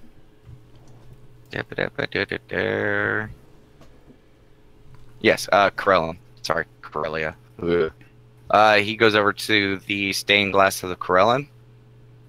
Daylock goes over to the center part and kind of like kneels down in front of the podium of the raised platform that is directly at the center. Kind of kneels down, grabs his holy symbol, and starts praying. And Cletus and Damasaries walks over slightly to the left of Daylock and kneels down, and they grab their holy symbols and start praying towards the stained glass of Cord. There, I remember before, there's a stained glass of Palor, correct? Yes. Is there kind of like offerings like in front of it or something like that? There is a offering area in the temple. It's not really to any specific deity, but you do see that on some of the windowsills, because they're big stained glass, you do see that some of the windowsills, which are pretty big, they have like gold and like little sacks of stuff and stuff like that. So like, I guess like, is the priest there? You do not see him currently. Okay, but is there like what looks like to be a spot for Paylor? Like I said, there are like things set off where the stained glass is on the windowsills. You get the sense that if you're leaving it specifically to that deity, you leave it on the windowsill, and then the central one is probably for probably Bahamut and the church itself. Okay, yeah. So Conrad's gonna put some gold on for the Paylor one. Okay, go ahead and mark that off. Okay. And as you walk over and do that, Damasarius kind of like opens up his eye because you have to step on the platform to do so. And he hears the wood creak and he sees you doing it, and he's kind of like he nudges Cletus real quick, and Cletus looks up and they both see you doing that, and they both stand up and walk over and put some gold down, and then go right back down to kneeling and praying. I mean, I think they'd be more shocked than anything. Not really. Well, you know how much I'm putting down? How much are you putting down? 287 gold. Okay. I mean, they can't really tell how much you're putting down. You just kind of put it down quickly. They just saw you making the offer. Okay, yeah. Yeah, but no, anyway, like Conrad's like, actually, no, I'm going to bump that up a bit. I'd do another 100 more. Okay, go ahead and mark that off. And then Conrad's going to kind of get down from that. The platform part? Yeah, like he's going to get off the platform part, and then he's going to find a kind of spot where he can actually pray to Paylor. Like Okay. right in front of the window. Yeah, I mean, you can follow suit. Like Damasarius and Cletus both have their hammers out, like on one knee. Mm-hmm. They have one hand on the hammer, one hand on their holy symbols, just in front of their the stained glass decord, but off the main platform part. Mm-hmm. So you could do the same. Is there like a, I guess, pew? Yeah, there's right behind Cletus and Damasarius. There's the rows of pews that are on the left and right side of the center, like carpet that goes down the temple. And there's one like right by where Paylor is. Yeah, there's one immediately in front of him because it's he's gonna sit there. when you enter the temple. There's the carpet that goes all the way down the center. There's rows of pews to the left and right of the carpet. In the center, all the way towards the back, there's a raised platform with a podium, and behind the podium is the largest stained glass to Bahamut. To the left is Cord, to the right is Paylor. Okay, yeah. Okay, and then he's gonna sit, at that pew in front of Paylor. He's kind of like holding his hands together, then bend down his head and just pray. Okay, give me a religion check. Uh-huh.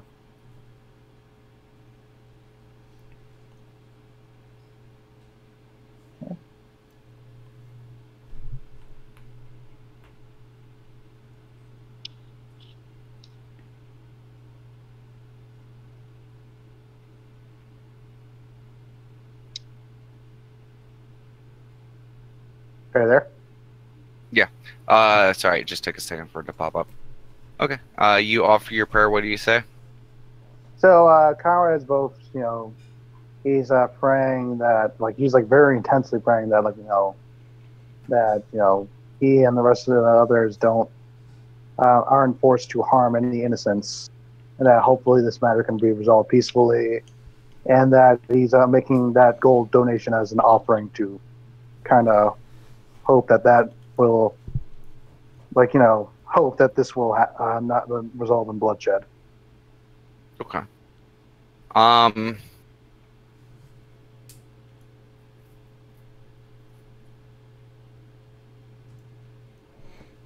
You don't get a vision, you don't get anything, but immediately your brain shifts after that. You're contemplating the whole situation, and you understand that one of the tenets of Paylor is to stamp out evil.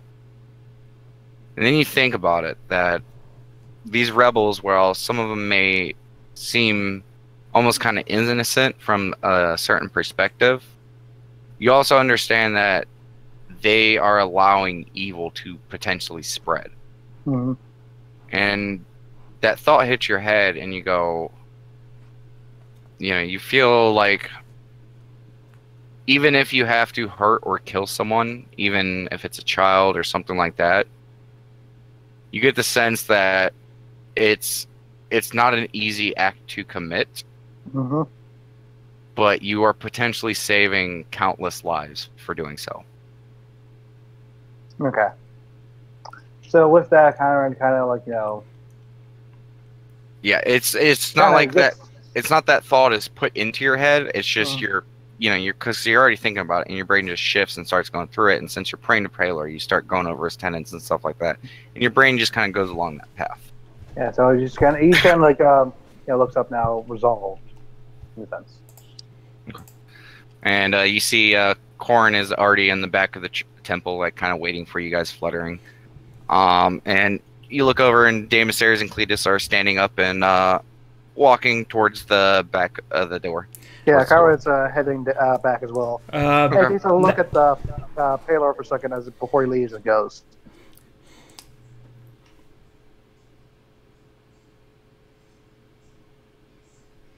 And he goes, Well, I meant like he just kind of did a "Oh, look back. okay." Like, I thought you said, and he goes. I was like, and he goes, what? Nat wanted to ask Sin, like, about how she's been, like, kind of bored lately.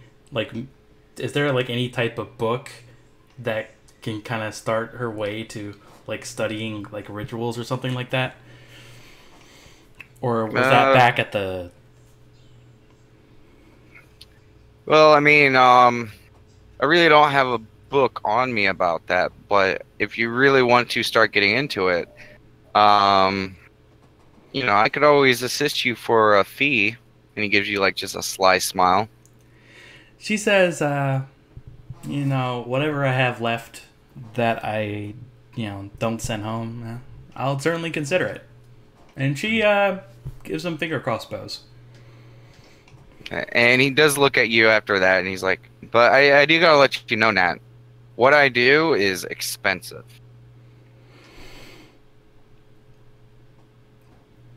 She understands. She nods. Like, a tome can cost hundreds of gold. Components can cost hundreds of gold. Just to learn a ritual can be hundreds of gold. And then to cast that ritual can be hundreds of gold. And he kind of like pauses for a second. He's like, I know you're taking care of your family and stuff like that. I just, I don't want you to invest into this and feel too divided. It's the first, like, advice you've ever heard Sin ever give, and it's kind of weird. That's not smiling at him. She's surprised he said that.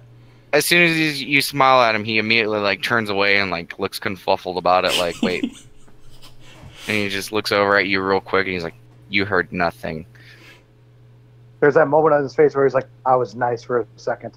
I regret this. I regret this. I immediately regret this. Abandoned ship, abandoned ship. And he, like, actually faces away from you and continues to tap his foot. But after a few moments after that, you hear the rest of the party exiting the temple. And you guys see as Nat and Sin are still sitting there. Sin is, like, sitting there tapping his face. And as Sin goes to turn around to look at you guys as you guys exit the temple, he looks like he has a really long like a long white beard. And he's like, finally, I've been waiting here forever. Did Nat see the change? No, remember, he was looking away. Nat's like, when'd you have the time to do that? She's like surprised. So she's kind of that surprise. I'm like, when'd you have the time to do that? Howard goes like, "Yeah, Sen," and then And he, you see it. You see it's like shimmer and vanish, and he's back to his regular goatee, or the chin strap. And I think it'd be a long time before you turn Grace. and Nat smiles when she says that. said it was a long time. Now, can we move on with this? Where else do you guys need to go? I'm good with gear, so I'm about heading to Swan Box. Real quick, metagaming. Someone was asking about a flask. I was. Okay.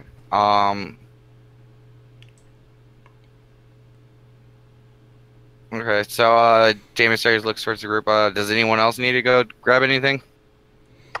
Actually, Connor thinks about it. I could probably get some more rations. Oh well, Valmart's closed. Oh, well, nothing else then. Connor says. I mean, are they even open? The place that sold the.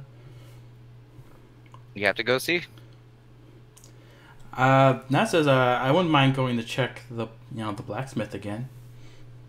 And Cletus looks at you, Conrad, after that remark, and he says, "Well, I mean, from what it sounded like, we're only going to be leaving for a couple days to do this. So, if you're really low on rations, I picked up some, at the beginning of the Exodus. So, I mean, I should have enough to share." I don't think it'll come to that, but like, I like to be prepared in case. And then you hear Sin sigh, like really loud, like, "Ugh, fine, you guys don't need to worry about it, okay? I'll take care of it." Take care of it how, Connor says. I'll take care of it. And he just starts wandering off.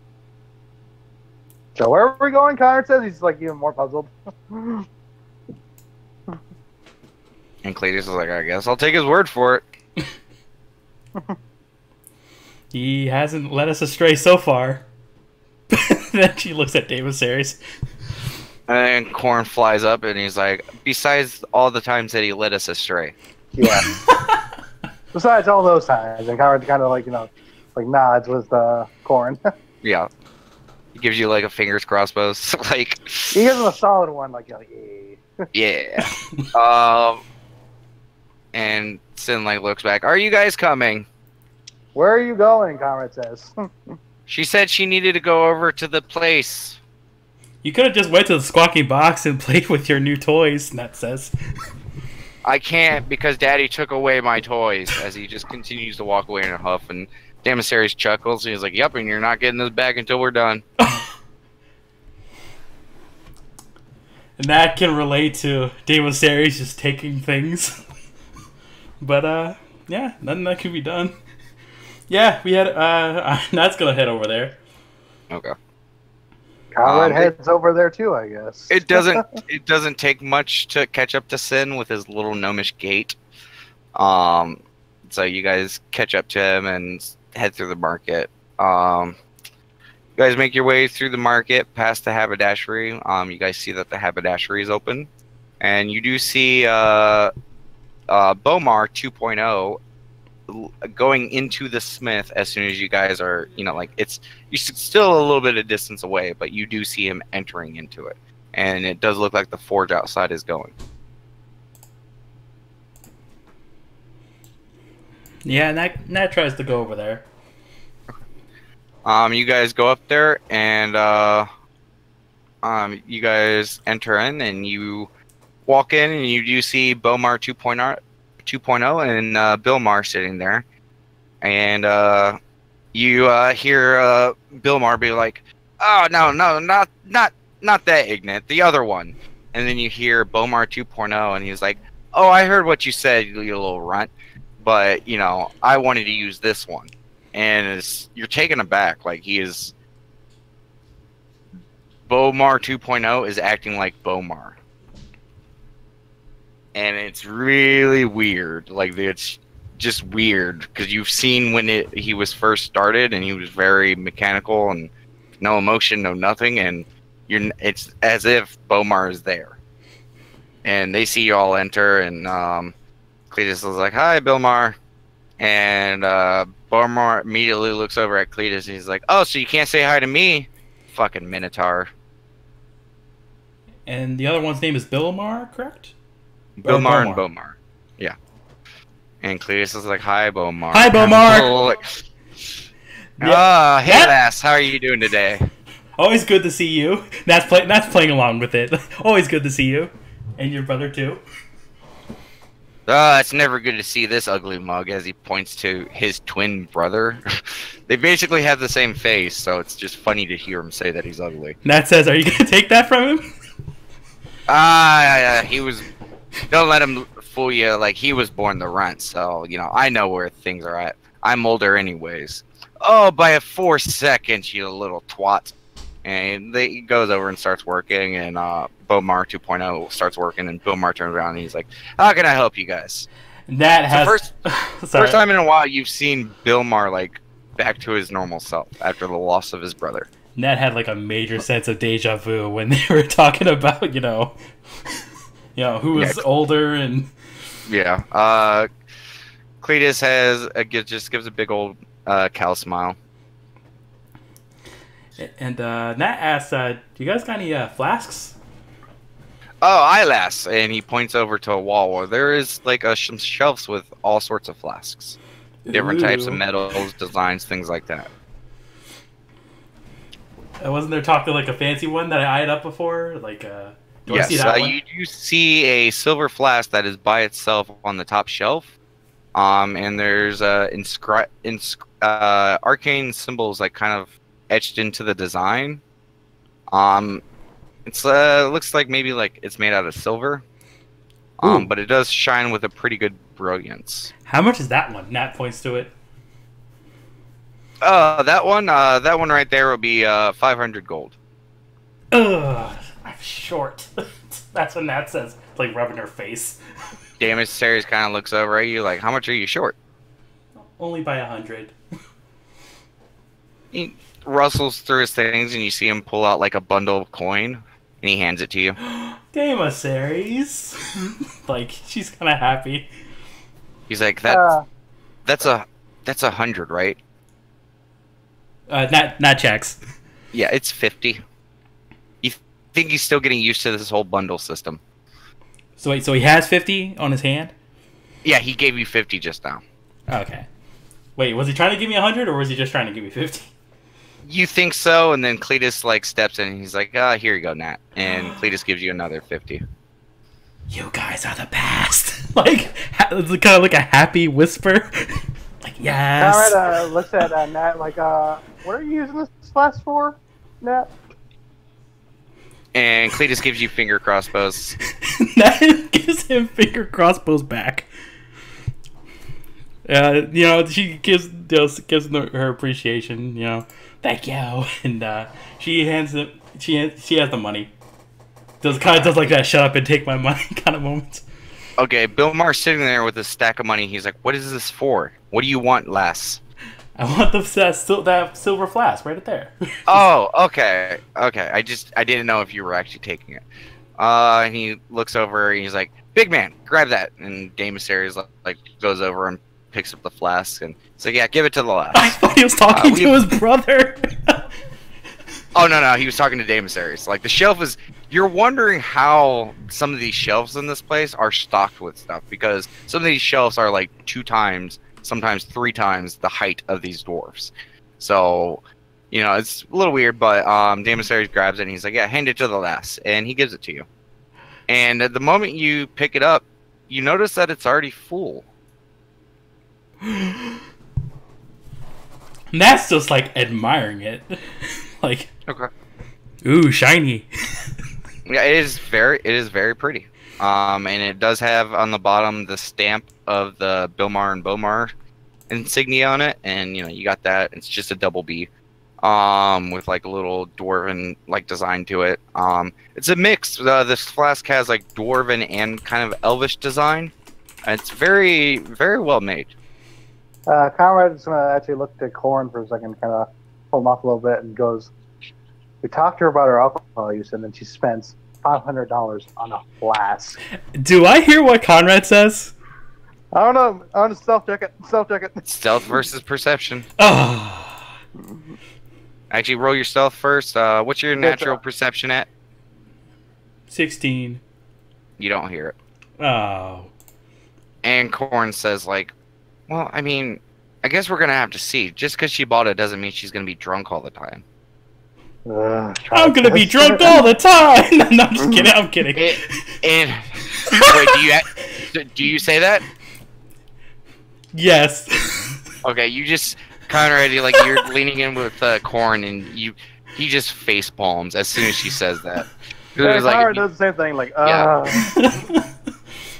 And Damasari says, like, since me and Cletus helped, do you think we could get one of the first swigs?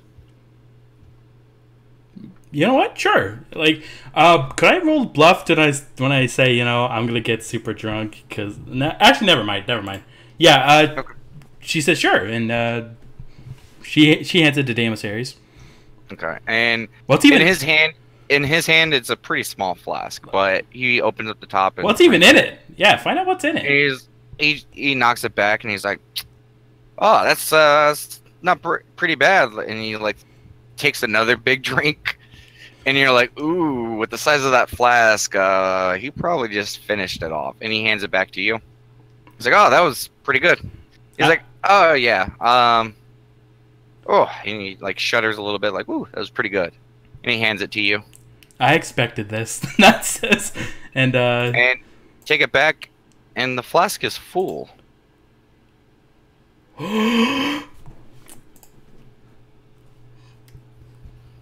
Cletus, you want a sip? And Cletus takes it from you and takes a, not a huge swig, but a pretty good sized swig. And it's, Cletus, like it's a pretty good liquor. It's not like too harsh or anything like that. It's real world equivalent is it's almost like a smooth vodka or like a good tequila. Like it's a liquor. It's something that you don't need to drink too much of, but it's relatively smooth. There's also a hint of spice to it. And Cletus gives it back to you. So, Damasari, when you drank it all, as per your usual self, it actually filled back up. And that's what that says. And you hear Bomar, he's like, oh yeah, that's a never-ending flask. That's Alright, like literally turns around and like face palms again, like just like ugh. Yeah, he's like Bomar's like or Bilmar's like, yeah, we dwarves, we always fancy having ourselves one. And he reaches back in his back pocket and he pulls out a flask. It looks much better than yours, Nat. This one is made out of like platinum and there's like gems on it and stuff like that. No, it's fine. Nat is happy with this. It is great. She wants to, do like a little dink the tins kind of thing, Cheers. Okay. Bilmar definitely goes along with it and opens it and he cracks it open and drinks out of it. And then Bomar is like, oh, you're gonna hog it all to yourself, you little one. You little twat. And he's like, fine. He tosses it to him. And you see Bomar go to lift it up and it's like just kind of drizzling, like it goes in his mouth, but like there's a little bit like that drizzles out, and he just caps it and throws it back. You realize that he's probably not drinking it.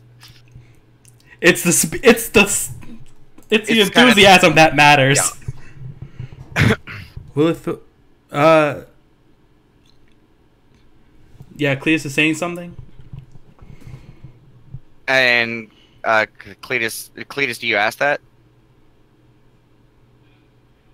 Cletus asks, like, will it fill with any liquid or just what's in there now? He's like, oh, well, what's in there? I mean, what else would you want to put in there? And he laughs. He says, but, like, if you pour it into another glass or something like that, it just kind of tends to evaporate after a while. So, don't think you can just start making a distillery business or anything like that. Not me. I'm too happy with this. Anything else I can help you ne'er-do-wells with? Kyra still has like his hands in his face, just like turned around from the group. Then he like kind of pulls it down and turns around and like has a smile on his face. I was like, no, we're fine. I'm fine. Okay, well, get out of here so we can keep working. You boys stay out of trouble now, Nat says as she's holding her flask. And you hear Bomar 2.0 go, never that. And you guys all say goodbye and exit the smith. Nat basically, I'm picturing her just like hugging it, like full on the flask. Yes. So go ahead and add to your inventory. Just call it the title. Mm-hmm. Silver bottomless flat. bottomless flask. Value 500, and I will give you the details after this session. Okay.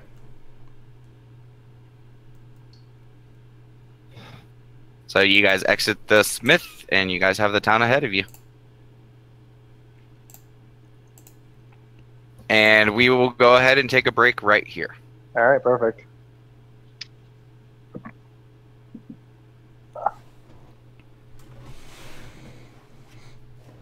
Yeah, Nat was asking about flasks and stuff like that during the Exodus, and I was like, you know, when you were over there, there were some flasks there, and one did catch your eye, and you know that there was one that was looking a little bit different, and you had no idea whatsoever what it was. It was shiny. Yeah, that was it. That's been in their inventory since I created that store. And now Nat has it. Hooray! Yep. An endless supply of booze. Yeah, but just the general rule for it is basically like you can keep drinking at it, and you can pour something into a glass, but if it's not drank within a certain set time period, it just vanishes. Like once the alcohol leaves the flask, it disappears. Okay.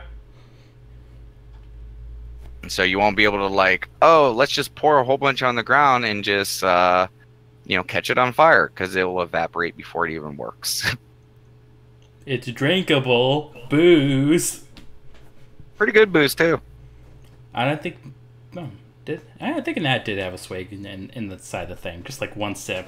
Oh, you said you clinked the glass and took a swig. Yeah. Yeah, it's a very smooth alcohol with like a little bit of spice to it. It's almost like a cinnamon moonshine, like a good cinnamon moonshine. And Cletus, just to catch you up on what's going on, you just got the quest from the city of Latest to quell a rebellion.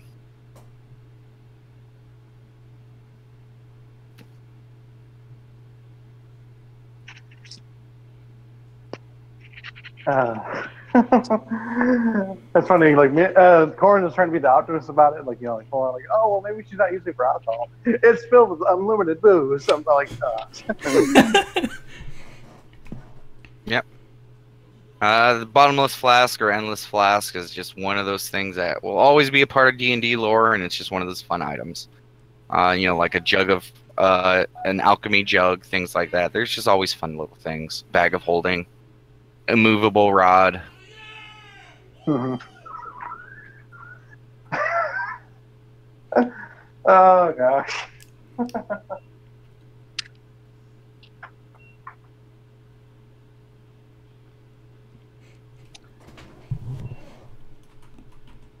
Let Nat have fun.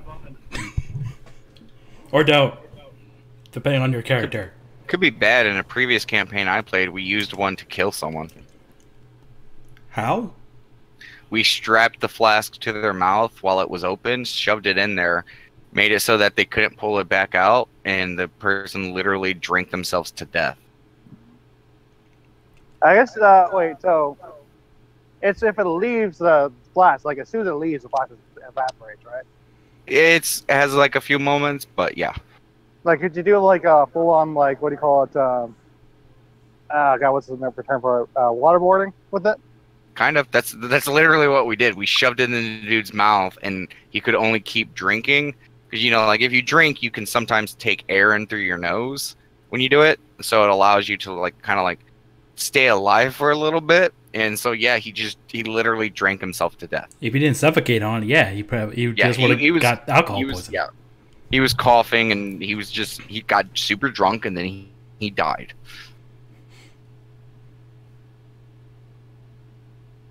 Because he had a nasty magical enchantment on him that allowed him to heal really quickly, and we had to kill the guy, and we were struggling to figure out a way to kill him because we had heard from the townsfolk like all the other various ways people had tried to kill him, and we were like, well, what about like poisoning or something like that? And we were like, well, he recovers it, so it would have to be like an insane amount or something like that.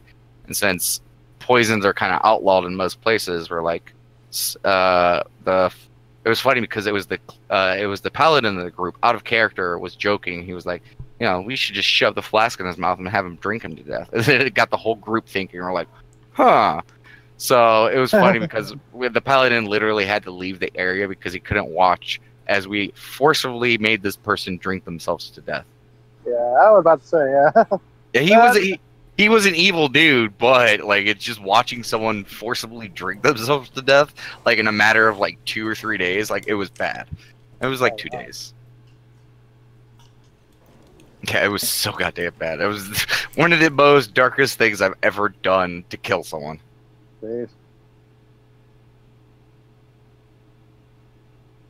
Well, besides the time that we made a gigantic, an almost bottomless pit trap that was like, we had our mage, our wizard, keep using the spell dig to dig a hole. He would use it, rest, use it, rest, use it, rest, and this went on for like a week of him just digging. And then he used fly to exit the hole. We covered it, and what was supposed to be a group of this bandit group that was supposed to be coming through, nope, it was innocent travelers came over and went over the hole and fell to their death, and it was a whole family and like some traders and stuff. We felt so bad. We're like, oh no. Oh gosh, jeez. Yeah. So I assume Cleese already knows the quest. Yeah. Hang on, I can move away. I'll get in the details after this session, but Okay. just let me know when you're ready to go, Conrad. Yeah, sorry, I gotta move away from the entrance so you guys like. No worries. People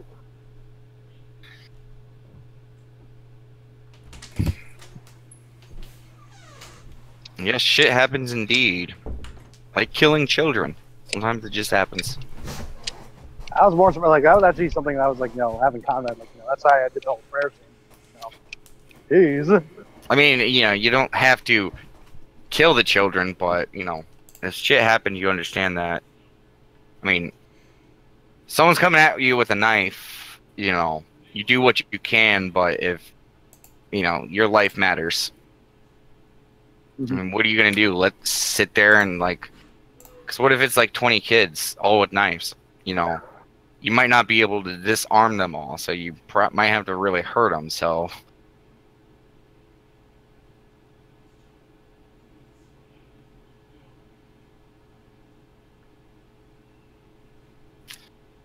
Again, it was a rumor. You don't know if it's true. I mean, what kind of evil DM would I be if I started sending children after you? Thanks to the Kobold incident. Cletus, a good DM. I would never. And technically, it was the mother who tried to stab you guys. But they all had knives. Well, one of them did, but Okay. you really didn't have a chance to stab you guys. I think he grazed somebody with the knife. Well, the one that had the weapon was the one that that went to go lunge at Cletus and then he flicked him to death.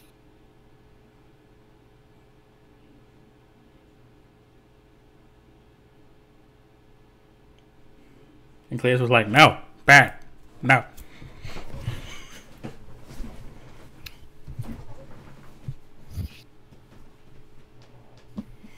It's one of those instances where strength check, you want a high number.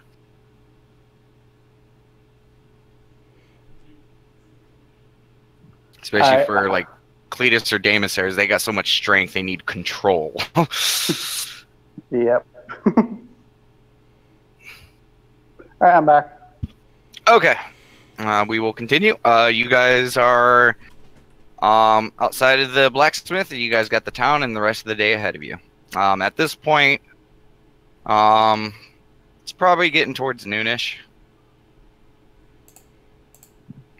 Yeah, let's say noon. And So, Cletus looks over. Lunch? sure, Conrad says. And Sin just kind of mumbles to himself, quicker, whatever gets me to my stuff faster. As he's already, hobbling away. Conrad's walking that way too, yeah. Not that you're aware of, Cletus. So you guys head to the squawking box. And Cletus is like, to the box! And he follows Sin. Daemon Ares follows suits and Daylock. Daylock's been kind of quiet today. Like, you can tell, like, he's probably tired from his time on his Exodus, so he's not very vocalized or anything like that. He smiles and stuff like that when, funny things happen, but... Could I do an insight check just on his general behavior to see if it's, like, more than just tired? Sure. Yeah. 1 sec. Yeah. He's tired. Okay. Like, it's pretty visibly, like, it's obvious he is tired. Got you. But you guys make your way back to the squawking box, and when you enter, Sin immediately, like, rushes over and, like, towards Daemon Ares and, like, gimme, gimme, gimme. He doesn't say anything, but he's, like, has his hands up, like, gimme, gimme, gimme. And Daemon Ares reluctantly looks down, and he's, like, holds out the bag, and, like, has it, like, a couple feet above Sin, and then Sin's just kind of staring at him, and a semi-translucent hand comes out and grabs the bag and tugs on it, and David Ares smiles and lets go. I was literally imagining for a second there, like, he's holding it over Sin, and then Sin's like, just like kind of hopping, like, gimme, gimme, gimme, gimme. He gets it from you. A little bit, but not so childlike. Not so childlike. Nat says to Daemon Ares, he gets it from you. And she just walks over to the bar. Yeah, Connor walks over to the bar, too. Okay. You guys walk over, and, as you entered, you see Lady Cat Mara there. You also see Felton and Trey leaned up against the wall. And you actually see a good number of people in the bar.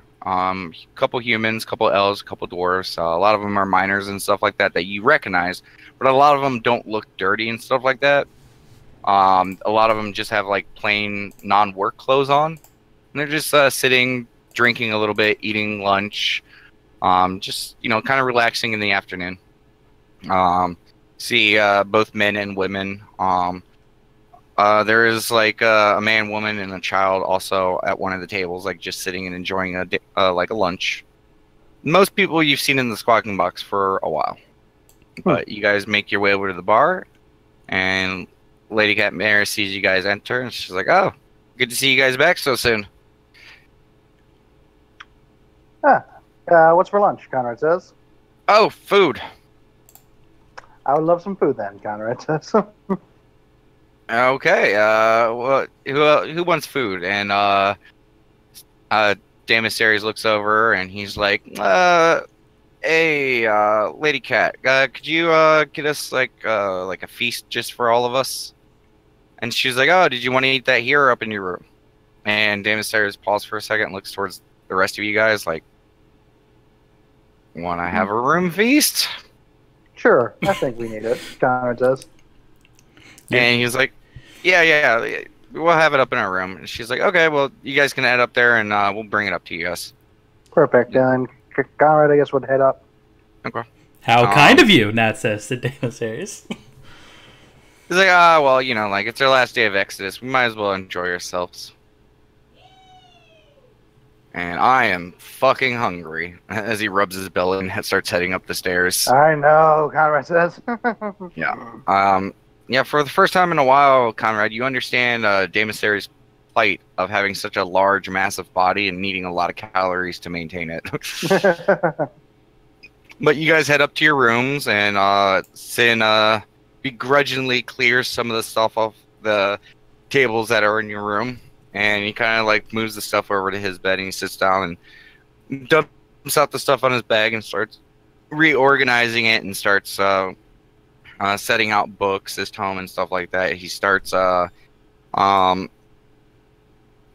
expanding basically his tome and stuff like that, and starts working on all of his study.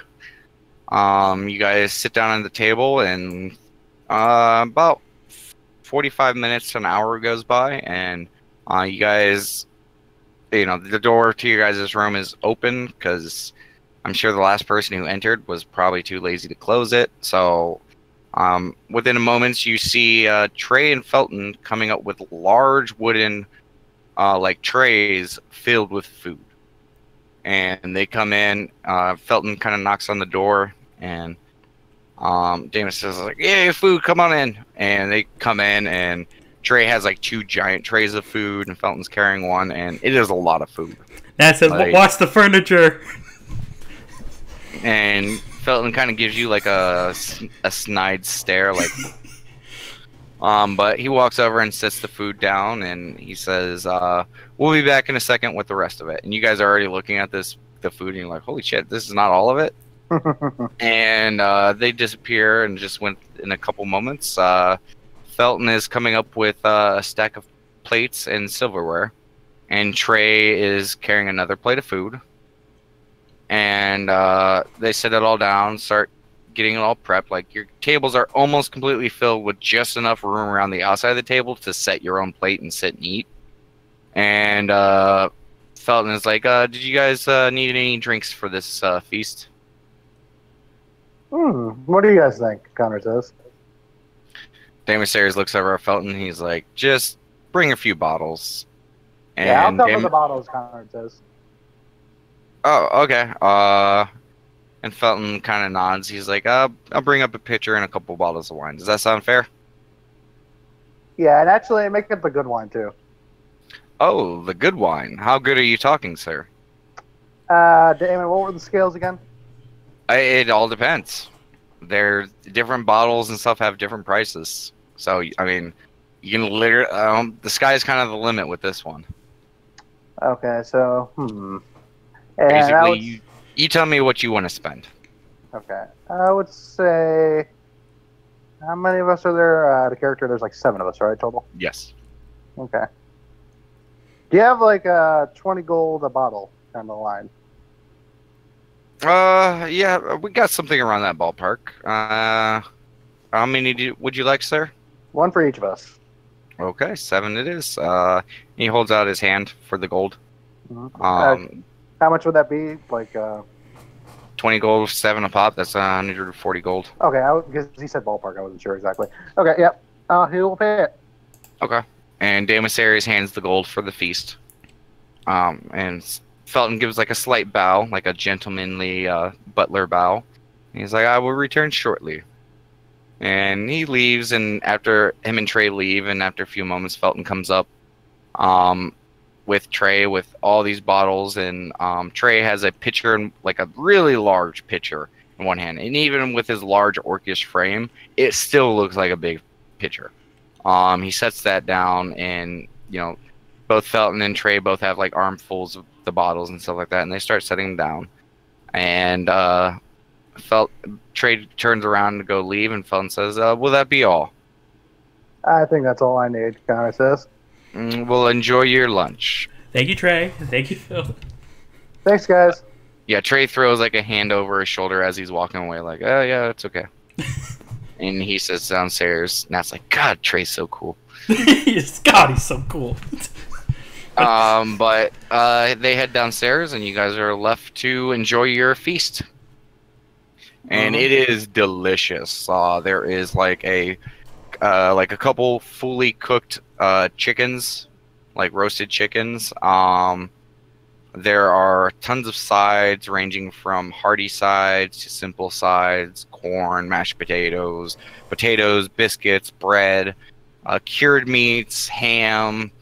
Like, there is just a whole smorgasbord. Cheese, various types of cheese. A couple of these like little rolls that are like topped with honey and butter that are kind of sweet. A couple containers of gravy. There is a very hot thing of like melted cheese and stuff like that. There's tons of stuff. And it is enough food for you guys to literally eat a lunch and probably still have some leftovers for later. Mm-hmm. Like, it is massive. Even for Damas Aries eating his share, like, it is massive. Like, when you said for later, could that be like rations later? This is not food that you could keep for later. Gotcha. Okay. Yeah, this is like dinner time if you wanted to come snack on it. Got you. You Okay, could. okay. Or like before you guys passed out and you drunk a little bit and you need a little bit of food, you could eat it. Okay, cool. That's having a field day. Yeah. Yeah, so is Conrad. He is just, he's actually kind of almost emulating Damaso's a bit, like, like Yeah. eating a lot, drinking a lot, that kind of deal. Not really so much as Daemosaries eats, but not at all, yeah. for you're eating a lot. And Sin even comes over, grabs a plate, goes back over to his bed, and he begins to eat as he works on his stuff. Daylock is eating through it and starting to regain a little bit of energy. And you guys go for probably like an hour and a half just picking at this food until you guys are all just bloated as hell, just feeling so happy and like just full. And Daylock just looks like he's about ready to pass out. And like when he finishes eating, he's like, "Oh, thank you again, Sir Conrad and Sir Damasaris for this, but I think I'm gonna get an early night since we got to get up in the morning, and I'm pretty tired." Yeah, smart idea, Daylock. Get some rest. Thank you, and I will see you all in the morning. See ya. And he like strains to get out of his chair because it's like, like yeah. Imagine he's holding his gut, kind of like. Yeah, he's holding his gut. Like as he goes to sit up, he kind of has to unbuckle his pants a little bit, and like he lets it out like 2 rings, and then tightens it up, and like and then leaves the room. But yeah, you guys are all just sitting there like rubbing your bellies, just like, oh, so good. This is probably the fullest you have all been in a long time. I'm glad I wear a big shirt. Yeah. Yes. In this moment, Nat, you are completely thrilled with your clothing options. Like most of the guys around here that are wearing pants, even Corn, like they all have to like take that moment to like undo a couple notches on their belt just to be like, oh. Damasaris just undoes his belt, like just, oh. Does like the top portion of his pants and just, oh. Amateurs. That's what Nat says. Yeah. Yep, but you guys, it's around probably around 2:30ish, around right about now after your guys' feast. But you guys are completely full, and you guys have the rest of the day for you. I imagine we're actually kind of tired as well, right? Like just after all that. I mean, you could nap, but you're not tired. Okay. And it's still relatively early in the day. You've only been up for, at this point, 6-7 hours. Is there 6 hours? No, not even that. Yeah, 4 or 5 hours. Okay, yeah. So, you could take a nap, but you could also stay up if you want. It's purely leisure at this point. Out of all the Nat says, out of all the things someone could possibly burn, calories are the worst. And she's just rubbing her stomach. Damasaris kind of flexes his chest and his biceps a little bit. He's like, not for me. He does a little titty dance with his pecs. Alright, Juffles. Nat's staring unsure how, And they are massive too. They're it's almost like hypnotizing. You're like, holy shit. How does he do that? It's all in the muscle. And he does a big flex. And I'm actually gonna roll a. Oh yeah, his muscles are bulging and stuff like that. Cletus, you got a lot of size to you.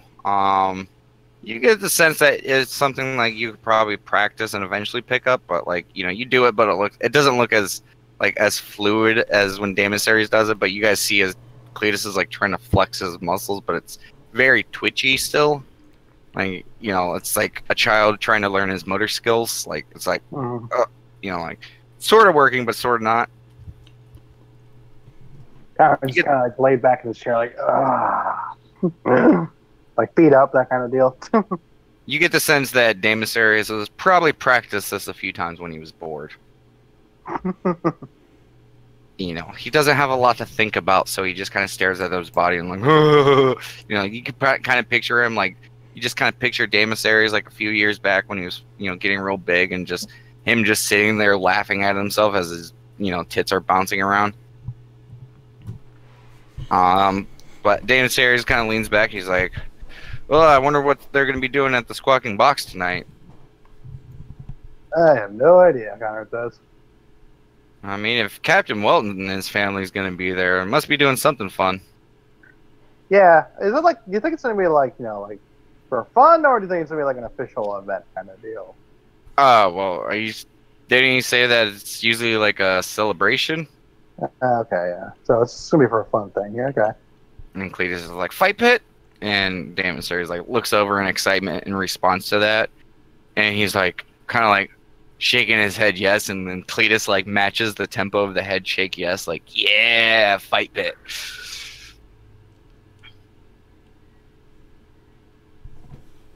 And Sin doesn't look over, but he's like, well, if that's the case, then he just looks over and stares at Cletus.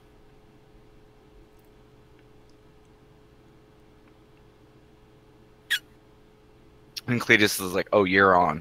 He's like, we'll see.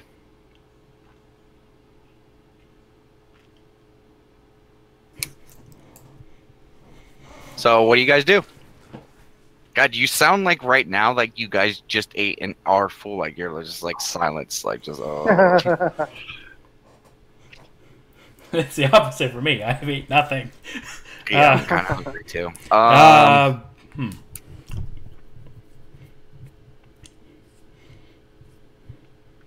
That's just relaxing at this point.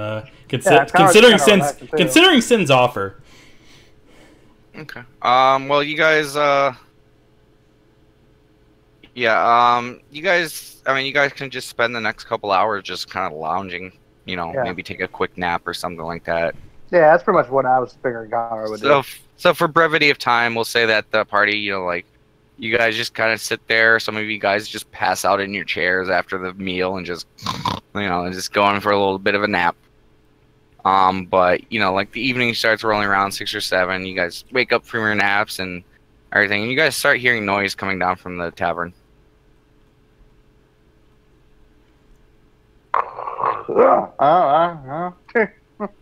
Connor wakes up.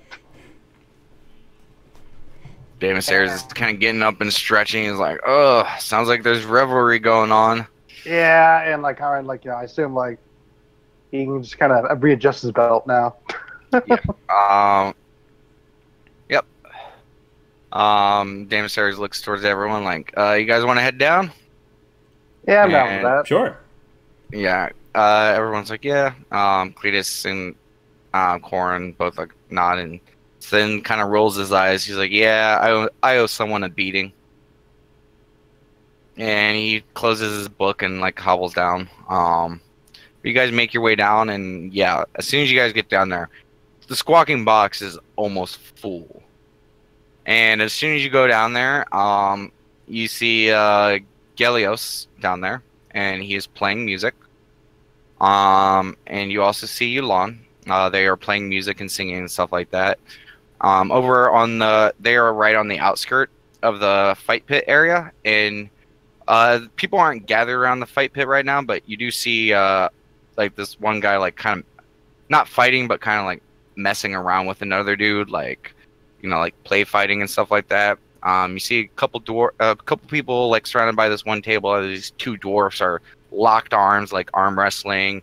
There's another corner of the bar where there's a few people that you recognize as some of the miners that are like all, arm on shoulder, like 3 or 4 of them. Each of them have their arms on the other one's shoulders, kind of mugs in, a couple of their hands, like just leaning back and forth, like kind of swaying to the music that's playing and singing along with the song.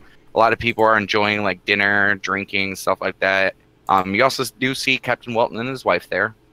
A couple of the other guards and stuff like that. You even see Bilmar and Bilmar down there. You see Melanodius in the corner talking with this one lady, and she's sitting there kind of like twisting his chest hair, because satyrs are a little bit hairy, and she's sitting there just kind of like eyeballing him, and she's she's probably around like 5'6", 5'7", and he's a lot shorter than her. So she's kind of like leaning into him, and you can tell that he's flirting with her and stuff like that. And she's just kind of like, almost like just twisting his chest hair with her finger. It's a little weird, a little creepy, but you're like, hey, way to go, Melanodius. And you see Trey kind of watching over everything. You see Felton going from table to table delivering drinks. See Katmera over at the bar. Like she's filling drinks, running around, getting stuff. This is definitely the fullest and most vibrant you've seen the tavern since you've been here. People seem to just be letting go of all the stress and any lingering fear of the Exodus, that the Exodus would bring, and they're just having the night to just, vent it all out. You also see the one fight promoter. He's standing by the fight pit, but he doesn't seem to be starting anything yet. So what do you guys do? Korn immediately flies over to Yolon and Gelios. Kyra just try to find a spot at the bar, I guess. Yeah, there's a few spots. The bar seems to be the least, packed area. There's still like one or two tables, like the one table by the board. Let me bring up the map for you guys.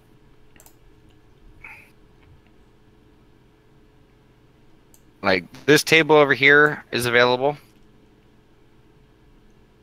This table over here is available, and there's a few spots at the bar. Actually, didn't see the thing. Upper right corner. Upper right corner. Okay, that's probably why. This one. So here. Oh, okay, now I see it. Yeah. And this one. And here. Okay. Okay. And there are a few slots at the bar. So you head over to the bar? Actually, before he heads over, he's like, do you guys want to grab a table, or do you guys want to sit at the bar? And Daenerys looks over, well, I mean, and Cletus is like, well, how about we get a table for a change? All right, and then I guess you would motion to the bigger one. Yeah, you get the sense that that's probably the best place for a group your size to sit at. Yep. But you guys start heading over, and Daenerys is like, I'll grab us a few drinks, and he walks over and leans over on the bar, and Lady Katmera walks up and slaps him on his face. They start talking and stuff like that. You guys make your way over to the table, kind of got to weave through the crowd a little bit. Melanodius is like right over here next to the door, flirting with the lady. That's people all throughout here, so you kind of got to weave through. You guys do pass the Welton family that is right over here. He gives a knowing nod towards you guys as you guys pass. Kind of waves. Nat was back. Yeah, you guys wave, and Mrs. Welton looks over and waves at you guys as well. But you guys, weed your way through the crowd and make it over to the table. Within a few moments, Daenerys comes over with a couple big pitchers of ale, and he sets it down and goes back over, grabs some glasses, and comes back. He sits down and he begins drinking. Connor begins drinking as well. Okay. That does too. Yeah. At this point, you guys are kind of buzzed. Cletus, are you drinking as well? Okay, yeah. So you guys, generally the group right now is kind of buzzed. Sin's kind of sipping on his. He doesn't really seem to be going too crazy tonight. But you guys are enjoying yourself. Korn continues to play with Yulon and Gelios. Let me do a performance check on that one. Oh yeah, amazing. He's able to jump right in there and go along with them, playing his violin, and really picks up the pace, and just everyone seems to be having a really good time. But this goes on for like a good 30 or 40 moments, and like Cletus is woo, and Korn and everyone finishes playing, and everyone in the bar finishes, starts clapping and stuff like that, cheering them on. And then you see the fight promoter step up to the center of the pit, and he's like, and now for tonight's main entertainment, we will be opening the fight pit to all comers. Sadly, the champion will not be facing anyone this evening because, let's be honest, there really isn't much competition on that. And plus, she needs to get ready for the tournament coming up. So we will be taking anyone who, and Sin immediately, oh, right over here. And Sin hobbles down from the table and looks over at you, Cletus. And I expect that you follow. Yeah. And Cletus and Sin hobble over there, and the fight promoter is like, we will take we will be taking bets tonight. We will be asking for no more than $20 limit. And just let me know if you want to be engaging in any combat this evening. We're looking forward to a wonderful show. And he looks over and sees Cletus and Sin approaching. And he says, and we also have the wonderful Onyx Circle here tonight, so we we can expect a wonderful fight from them. And he kind of steps to the side as Sin and Cletus approach. And he's like, oh, so you guys want to fight? And he looks over at Sin. He's like, fists only? And he was like, oh yeah, I'm gonna use my fist, all right. And he gives him a wink. He's like, okay, I mean, as long as you guys are okay with that. And the fight promoter looks at you, Cletus, for like a knowing, like, are you okay with what he's going to be doing? And Cletus gives him the thumbs up, and he's like, okay, we have our first fight. It's going to be against two members of the wonderful and illustrious, the heroes of Latesse, the Onyx Circle. We have Sir Cletus and Sir Sin. We will be taking a moment to take on all bets, and we will be engaging in combat shortly after. I hope you guys are all wonderfully excited, and I, like many of you, can't wait to see the action. And, you know, the crowd cheers, and people start murmuring and stuff like that. And the fight promoter's assistant starts going around, you know, picking up bets and stuff like that. And anyone going to be betting? I'll be betting. Okay, give me a second to pull up a notepad.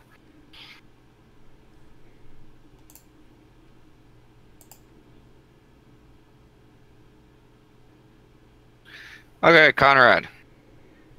It's 20 gold limit, right? Yeah. 20 gold on Sin. Anyone else?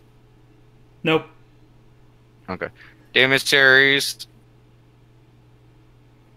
is going to put 20 on his hammer, or he's going to do 10 on his hammer, bro.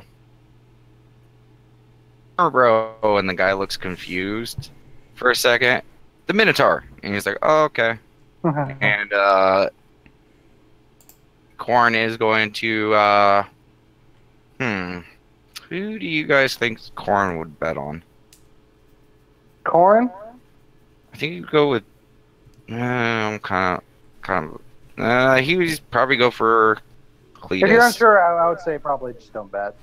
Okay, yeah. Well, I know he would, yeah. I'm just going to roll for it, because I know he would bet. I honestly can't think of who he would bet in this one. Because he has bet in almost every single fight thus far. So it'd be weird for him to not bet. Okay, he's going to bet on Cletus.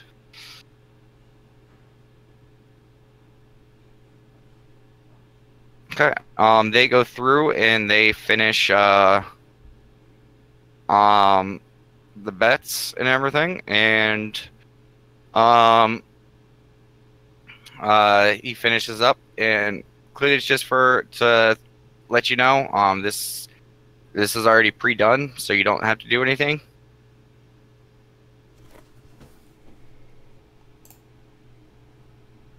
I know, but you weren't going to be here, and without you talking, it's kind of hard to, you know, go through all of it. So, you know, but and don't be mad with the results, okay? I did this, I rolled out this fight, okay? So don't get upset with me. But you know, he finishes gathering up all the bets and stuff like that, and you know. He's like, okay, we are finished taking bets. So, as I said, we have two mighty champions from the Onyx Circle. Are you ready? And he looks towards Cletus, and Cletus like gives a knowing nod, like kind of snorts out of his nostril a little bit, kind of pumping himself up, like has his hammer out, kind of like hits it on his hand a couple times, and then like he looks over at Sin. Are you ready? And Sin just goes like, meh. He literally does like a meh face, like meh. And fight! And immediately, Sin is the first one out of the gate. And he immediately starts channeling his spell. And you guys see a very familiar, large, icy hand come out of nowhere. And the whole crowd kind of goes silent for a second, because most of these people have never seen this. So they're like, huh?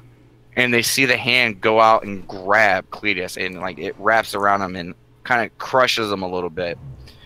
And then, oddly enough, like you see Sin run up, and you know he takes a few steps up, like hits Cletus a couple like with his fist real quick, and like Cletus, like the hand is hurting him, but it looks like he doesn't even notice when Sin runs up and punches him, because he literally dealt 0 damage. But you know, like Sin just backs away then, and like as soon as he pulls back, like Cletus like struggles for a second and like kind of pulls away from the hand, and then he comes over and with his warhammer he comes and slaps, or not warhammer. Whoa, I completely forgot because on the setup I had him do with the warhammer, but then I immediately remembered that it's a fist fight. It's a fist fight, yeah. Yeah. Sorry, and he comes over and just starts wailing on Sin. Like he gets like one punch in, and it lands across Sin, and blood flies out of Sin's mouth. And then another fist comes over and just pummels Sin. And like Cletus takes a step back after that, and Sin tries to swing but completely misses wide. And then Sin like focuses again, and the hand focuses from the back and just punches Cletus right in the back of the head, and Cletus almost falls over forward, and like Cletus gets back up, and he like comes back in and he punches Sin across the head again, and there's just more blood, and like Sin's looking pretty messed up, and Cletus like kind of rears back and kind of snorts and like lets out kind of a roar, and you've seen him do this before in fights. It's the Unstoppable. And Sin goes through again and grabs Cletus, and the hand starts just crushing Cletus. And then Sin just kind of sits there, just kind of like shaking it off and stuff like that, just a couple feet from Cletus. And Cletus goes to squirm, but he can't break out of the hand. So he doesn't have enough reach to get to Sin, so he's just kind of stuck there. And then Sin kind of does like a little dance, and then he runs up and punches Cletus again. And Cletus kind of looks down, and he notices that he gets hit, but he doesn't look like he's really getting hurt from it. And then Sin backs away again, and Cletus struggles again against the hand as it's still crushing him. And like this goes back and forth like a couple, like for 1 or 2 more rounds before Cletus busts out of the hand, and it runs up and punches Sin again. And Sin and Cletus are both looking very mangled, like they are really pushing themselves to the edge. Like Cletus looks like, you know, his arm might be dislocated. Like, you know, he kind of like is cradling his ribs a little bit. You think something might have broke when the hand was grabbing him. And they're both just kind of sitting there. And then Sin grabs him again with the hand and then goes to move in. And he's just kind of taunting him. But Cletus comes up and he's able to just reach right from where he's at. And he clocks Sin. And Sin's just like sitting there and looks really dazed, and like it looks like Sin's about ready to go down, and like in the last second, like the hand crushes him one more time, and it lets go, and Cletus collapses, and Sin's there just barely standing, and the crowd erupts, and the crowd's going crazy, and the fight promoter walks up and raises Sin's hand. We have a winner, Sin, in his great and mighty icy fist. And, you know, like a couple of people help Cletus up, feed him a potion. You know, like he regains consciousness. And Sin like looks over, and he, with a giant icy hand, points over to Lady Cat Mara and says, "You're next." You guys immediately look over and see Lady Cat Mara grabbing her belly, laughing her ass off. Yeah. She's enjoying the spectacle. And, you know, like people, he's like, "Okay, we will be taking next fighters after this." And Sin actually walks over to you, Cletus, and he's like, he's looking fucked up. You have a feeling like if he had one more punch on him, he was going to go down. Like, it was, you guys both pushed each other to your upper limit. He literally had 1 HP left after this. So, you know, like, they're both messed up, and Sin actually offers you his hand, Cletus. His little tiny gnomish hand. As he's kind of, He's like kind of like his jaw looks like it's dislocated at this point. Like you definitely may have dislocated or broken his jaw, and like his eyes like already starting to bruise up a little bit. But you know, you see Cletus and Sin like shake hands real quick, and they both kind of hobble over to the table. And Cletus, you see Sin holding his hand out. And yeah, do you want to do it secretively?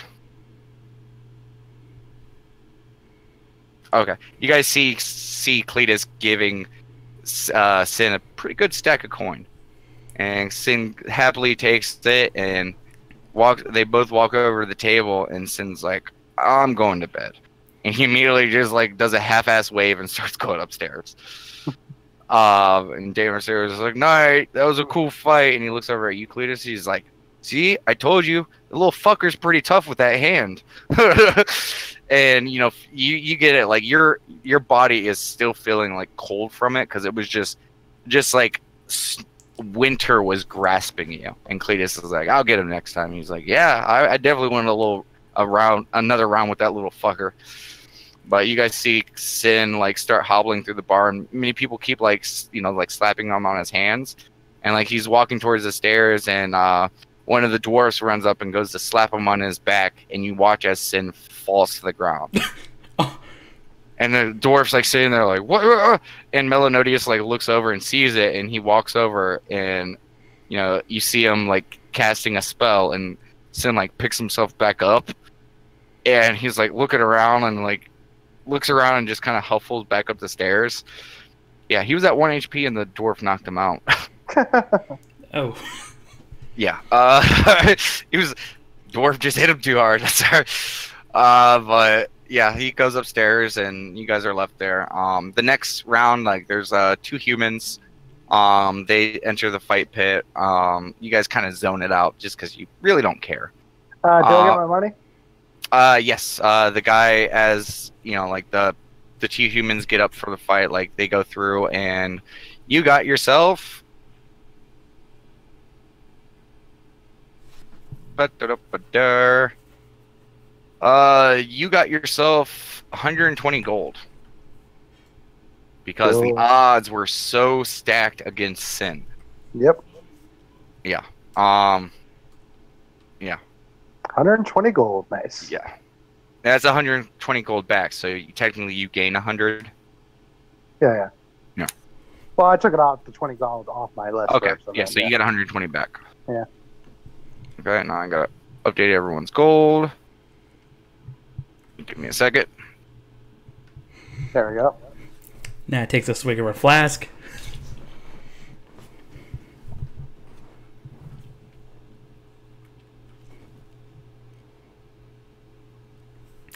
And Nat turns to Conrad and says, ain't magic fun? Sure, Conrad says, sure.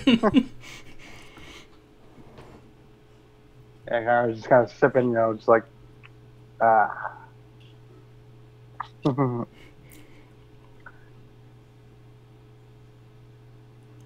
Yeah, Cletus is like, it's a real joy, and he says it really sarcastically. I thought he went upstairs. Oh no, Cletus is at the table. Oh. Sin went upstairs. Yeah, Sin went upstairs. You need a swig, Cletus? And she like nudges the flask towards him. Yeah, the moment he walked over the table, Damon Series immediately like slid booze over to Cletus because he knows what that icy hand can do. Yeah, because you almost want the liquor, not even just because of the pain. Like you almost want it to like that feeling of warmth that it gives. Because yeah, you're kind of cold right now. Like that hand, every time it gripped you, it just felt like you were in a winter blizzard. And there's actually, you see like almost like a little bit of frost and icicle around his torso that's slowly starting to like melt away.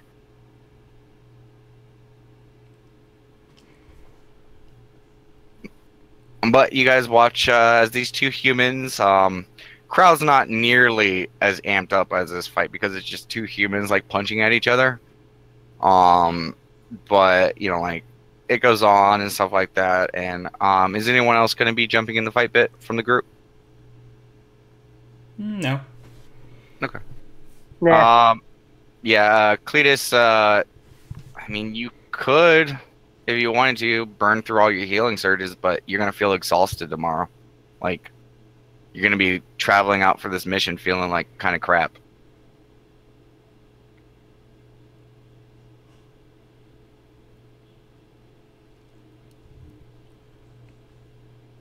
Okay. I mean, again, you can. You know that you're gonna have a day before the actual raid, so if you want to, it's just you're gonna feel like crap tomorrow.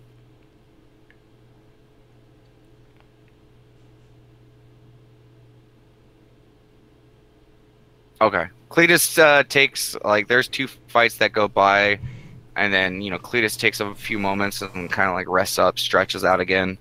And then, again, the announcer calls, okay, that was a fight, because the last fight was just, it was an elven guy and this lady fighting, and they were both really kind of not really great fighters. And it basically ended with them hair pulling each other. And like the elf slipped back, fell, and like knocked himself out, and then the lady won. And like the crowd just it was mostly like people were laughing then during that fight. And then okay, well that was a fight. Do we have any other takers? And you see Cletus stand back up and starts walking over. He's like, I'll go again. Cletus, you madman. And the promoter looks over again and he's like, again, in the same night we have Sir Cletus looking for a rematch and a redeeming honor, you could say. And who else would like to challenge this mighty Minotaur? And there's like some murmuring go through the crowd, and yes, you did.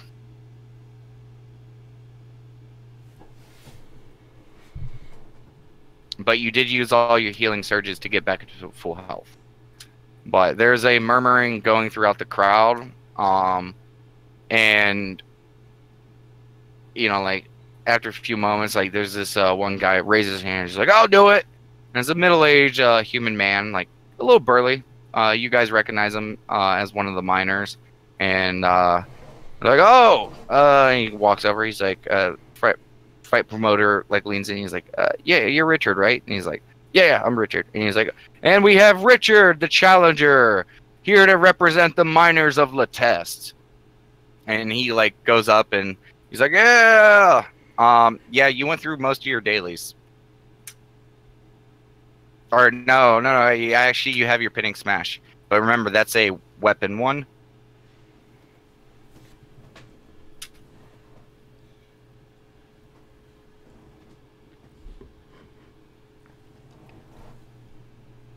Pinning smash, driving attack, those are weapon ones. Let me pull up your list real quick, because your list of ones are for fist fights. It is you got Goring Charge, Bell Ringer, I would allow Bull Charge, and that's it. And Unstoppable, obviously. So you got Bull Charge, Bell Ringer, and Goring Charge. But he finishes and he looks over to you, Cletus. He's like, "Are you ready?" And Cletus like snorts again and like gives a nod. He looks over at Richard and he's like, "Are you ready?" And he's like, "Yeah, let's do this." Arms raised. And he's like, "And fight!" as he steps away. Cletus, if you want to go through it, you can, or I could just run through it and roll it real quick, because...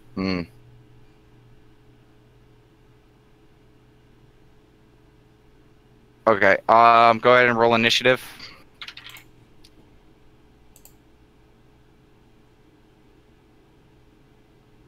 Oh. My bad.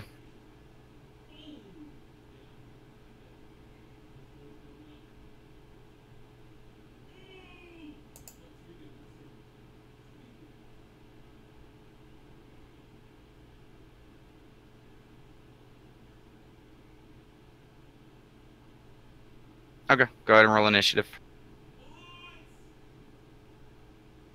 Now you can.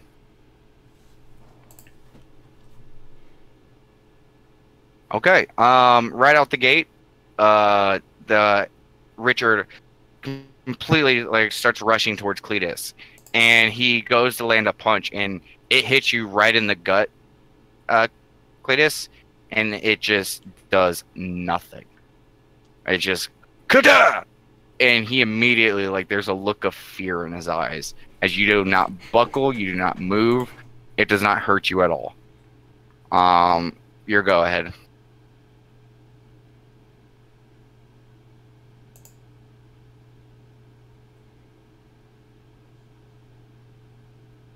You guys watch as Cletus bends down and just charges the man, and he lands like right in between Cletus's horns, and you watch as Cletus just like almost picks him up and lifts him and just runs across the stadium and tosses the man outside of the ring. He flies, hits the wall, and just ragdolls onto the floor. And the crowd just erupts like, ah! And the fight promoter comes up and he's like, "We have a winner!" Just about. And people go, like, a couple people rush over to the guy to go look at him, and even the fight promoter looks a little concerned. And Cletus has his arms up, and like the crowd starts cheering and stuff like that. And there's a few people kind of murmuring, like, "Oh, that was a little one-sided." Yeah, like, oh, But, that was a bit. Yeah, yeah, but you definitely won. Cletus walks over, and you know there's someone who's helping him get up and stuff like that. The dude's like, what, who there, like, just knocked the fuck out.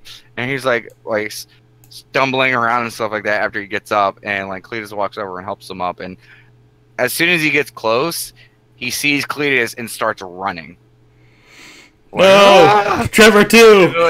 And like a couple people like grab him and like, "Oh, dude, no, it's okay." And he like turns around, and he's like, and Cletus is like, "No, like it's dude." And he like Cletus extends his hand like, "Oh, like hey." And the guy like begrudging, like kind of scared, like reaches out his hand. It's like trembling with fear, and like Cletus grabs it and he's like, Cletus like even like grabs the guy's hand and raises it up, and like the crowd cheers like, "Yeah, Richard, yeah." Yeah, even that's like, yeah. Yeah, he's calming down a little bit, like here and like, and then Cletus is like, "Yeah, you did good, dude. You did good." And he like pats him on the back and just walks away.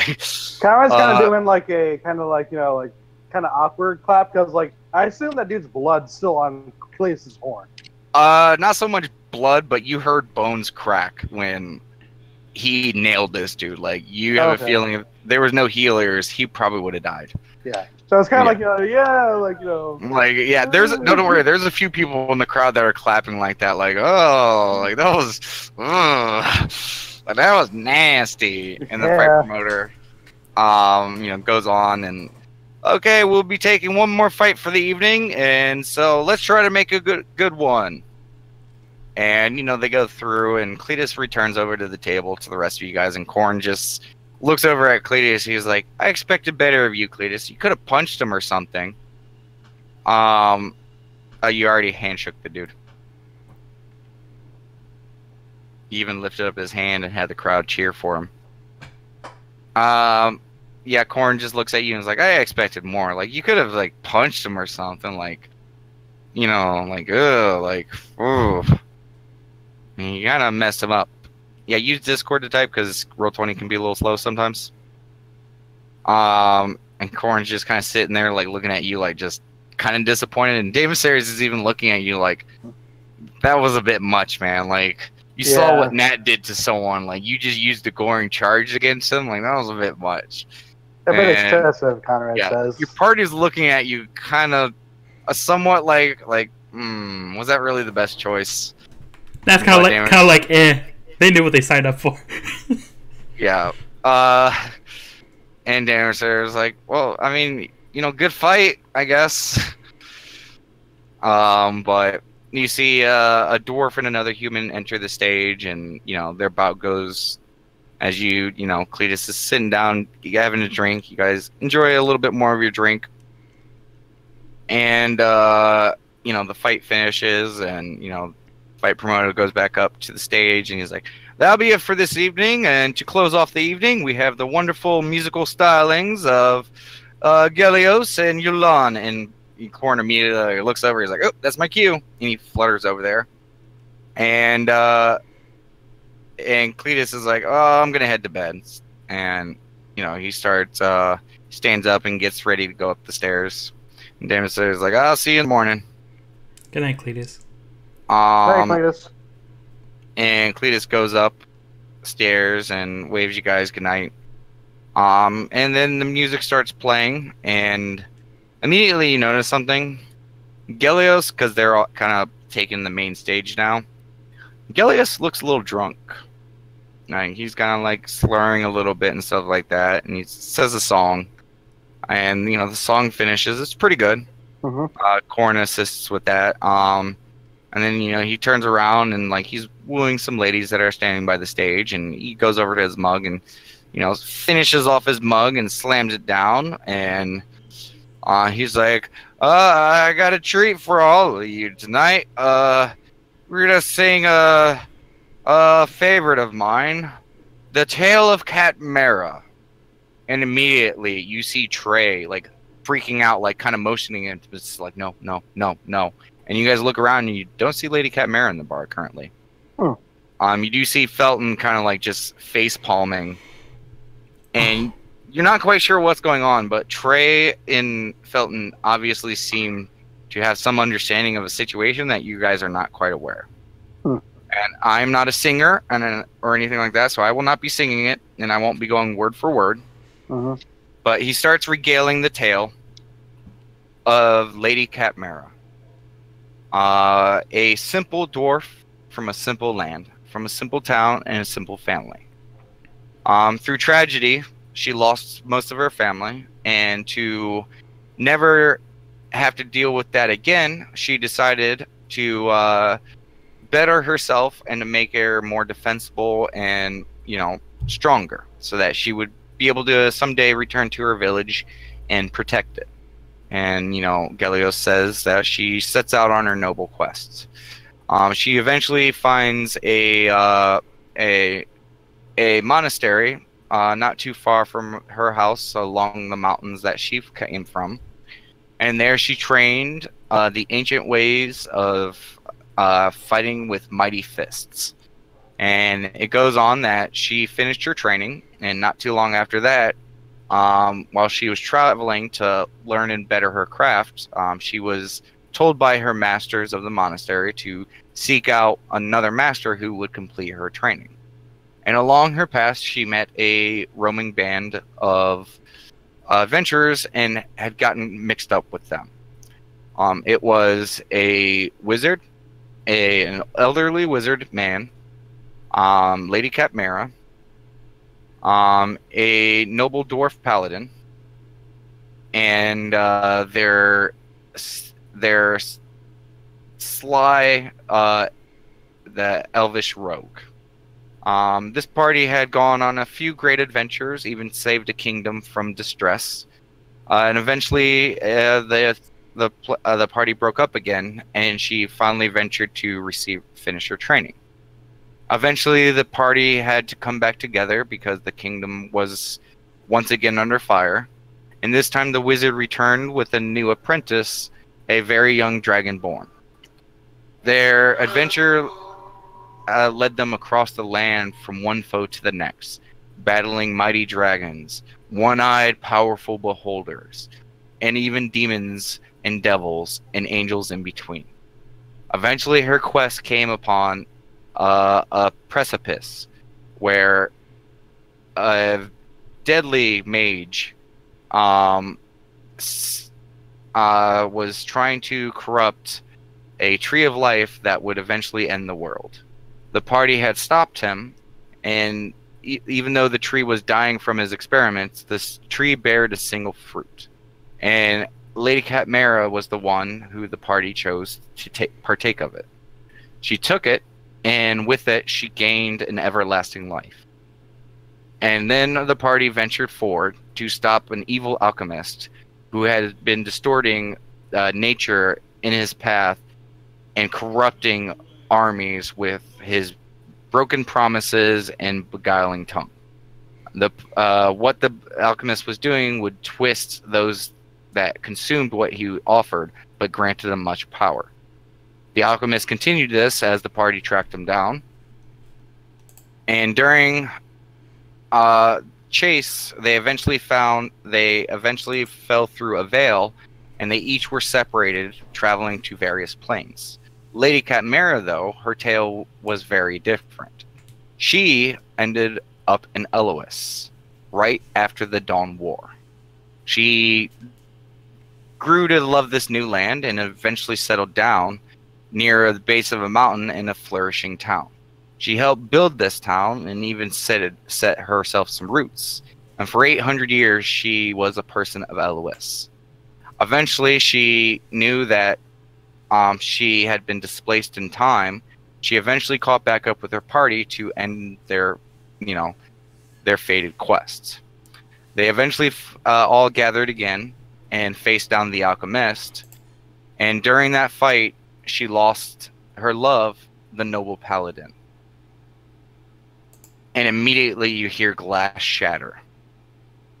And the crowd goes silent, and everyone looks around, and you see Lady Catmera sitting there. By the bar, she just dropped a tray full of glasses. She's just sitting there, tearful-eyed. And Gallius immediately stops, stares at her. He goes completely white, like completely sobering up. And he just, like, quickly starts darting upstairs, and she just sits there for a moment, kind of stares at him, and, you see Trey go to reach out to, like, almost touch her and stuff like that, and, he reaches out, and she puts up a hand, and, like, to stop him. And you see her wiping away her tears, and she pauses for a second. She's like, and the whole bar is quiet.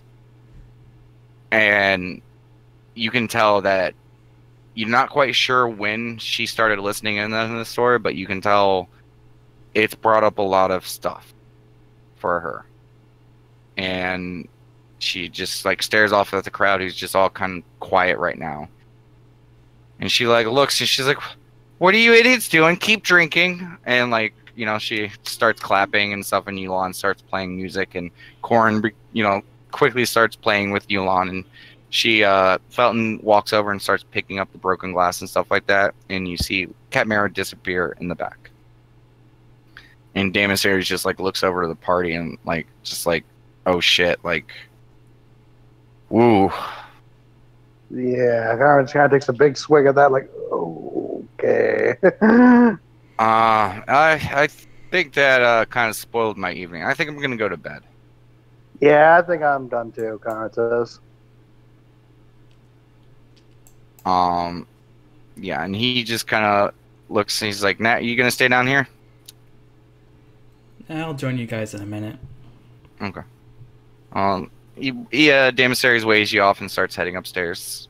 Conrad, you follow suit, and you get up there, and Cletus and Sin are already passed out. And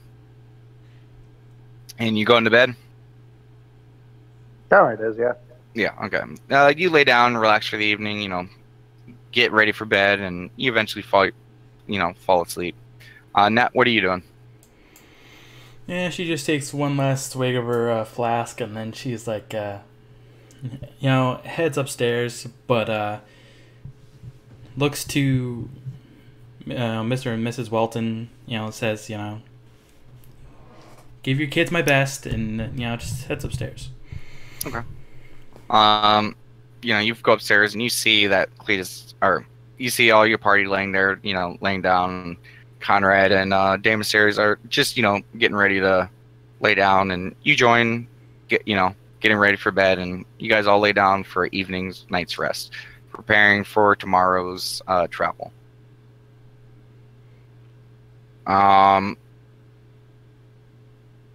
You guys get some wonderful sleep, and you guys find yourself, you hear a little bit of motion and stuff like that as you guys start waking up, both at the same time, as Daylock has come in and is talking with Sin and Daemosaries, and they're starting to get up. And you guys look over at the window, and it's pretty dark outside. Conrad kind of gets up and, I guess he kind of whispers to them, "Is it time?" And Daylock looks over. What was that, sir, Conrad? Because he's kind of far away from you. Okay. You whispered it, so no one really heard it. Is it time to go? Oh, yes.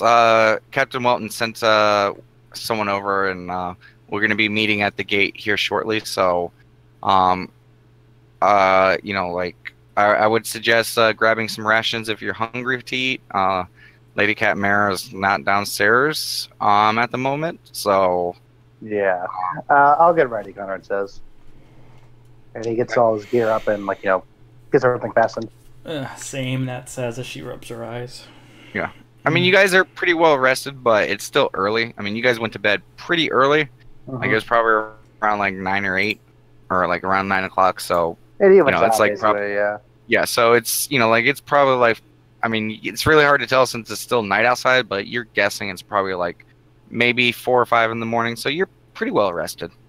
Cletus looks a little, a little foggier and tired than the rest of you, but you guys prepare, gather all your gear, adventuring stuff, get your armor, weapons ready, and you guys head downstairs?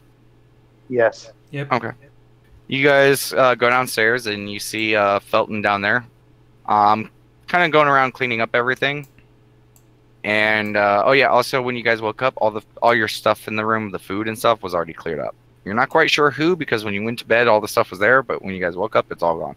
I have a feeling.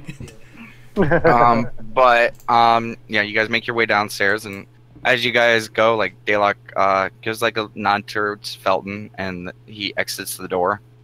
And Felton kind of acknowledges that you guys are leaving, and nods towards you guys as you guys head out the door. Keep an eye on the furniture, Nat says, Tim. He gives you a little wink. But you guys leave the squawking box. And eventually, you guys get led over to the southern gate, and there you see, waiting for you, there is 2 carriages. You see Captain Welton, 5 guards, the Platinum Band, and they're just sitting out there waiting for you guys. And as you guys approach, the Captain Welton's like, "Oh, good. So we could begin to leave." And Captain Welton and the guards start getting into the first cart, and the Platinum Band begin to start loading up in the first cart as well. And Daylock looks over at Raylon and he's like, "Oh, do you mind if I ride with the Onyx Circle?" He's like, "Oh, no, go right ahead. You don't want to have to deal with this old fart the whole trip anyways." And he kind of like gives Daylock a smile, and Daylock kind of like, "Oh, thanks." Nonsense, Nat says. He looks over at you, Nat, and gives you a big warm smile. He gives him one back.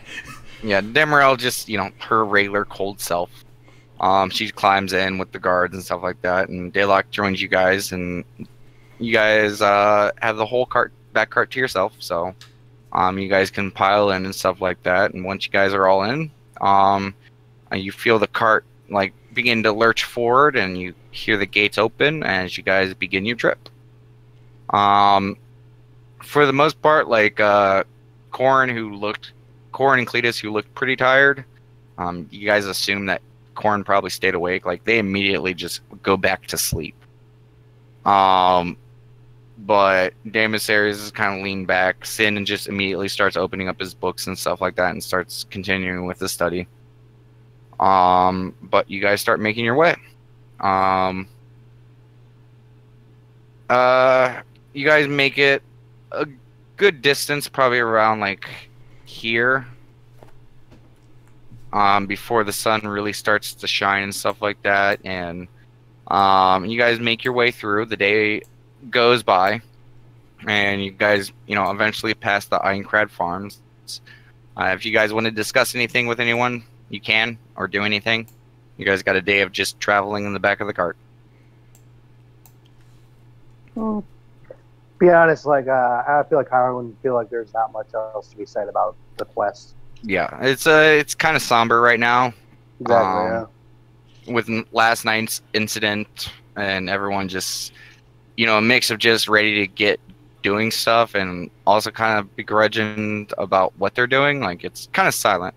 Mm-hmm. Daylock just kind of sits there, kind of smiling most of the time, just staring at you guys, like kind of like slapping his hands on his knees a little bit, like I'm with my buddies again. He looks just happy to be around you guys again. much more energetic than you had seen him the day before. Not still worried about him. Just, You keep looking over at him, like you keep looking at his arms again, like ugh, thinking back to the wounds he sustained. But you guys make your way, and eventually you guys start entering the woods. And eventually, like as you guys are going by, you notice that there is a cart going towards Letest. Like there is, a set of 2 carts heading towards Letest. Do you guys care about it at all? I guess perception check, Sure. right? yeah. Just kind of check out what it is. Yeah.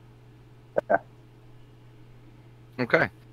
As it passes, you guys both see, because you guys are probably the only 2 who are like really paying attention at this point. You look over, and it's hard to make out what was in the first cart. Mostly, it looked like crates, barrels, things like that. It's both covered wagons, like your guys' is.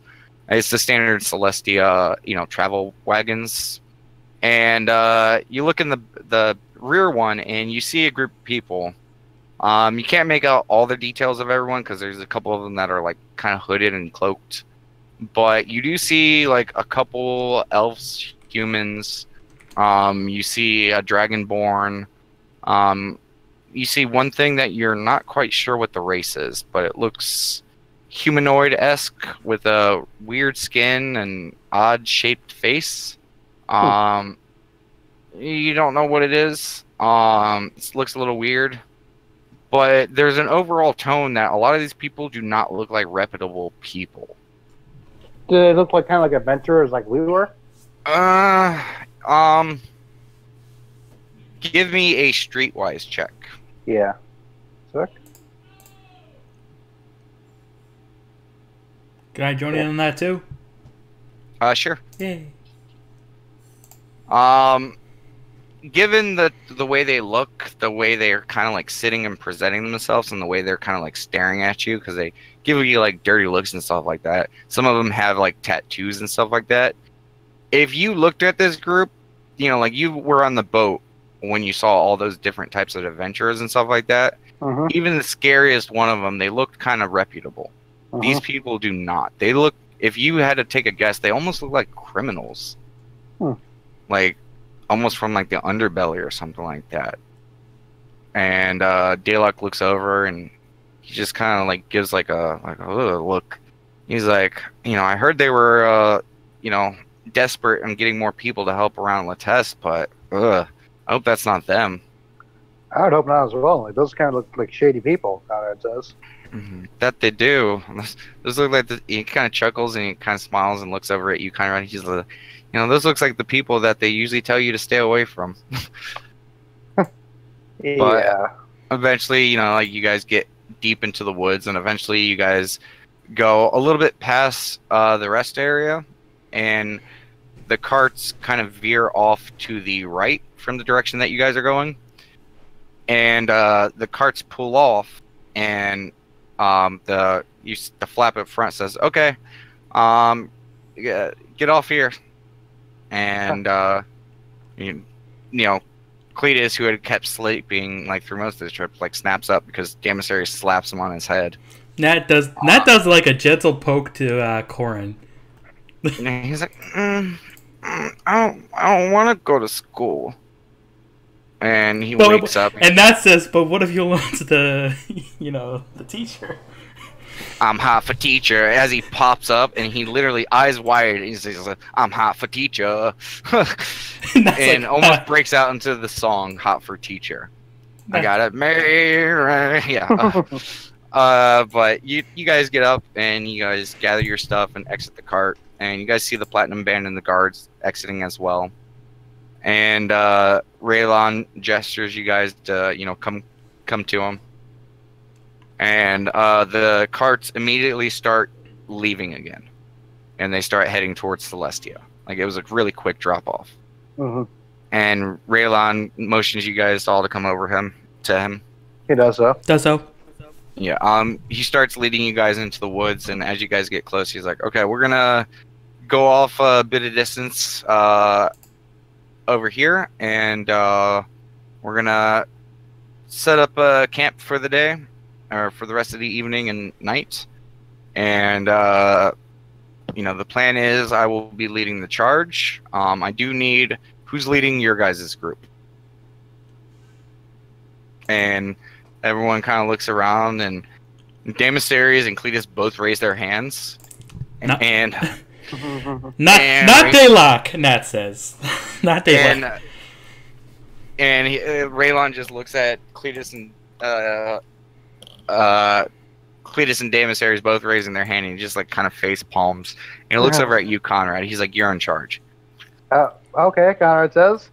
And Damasaries and Cletus both slowly drop their hand, like looking kind of disappointed. They're like, "Oh." They're like, "Oh."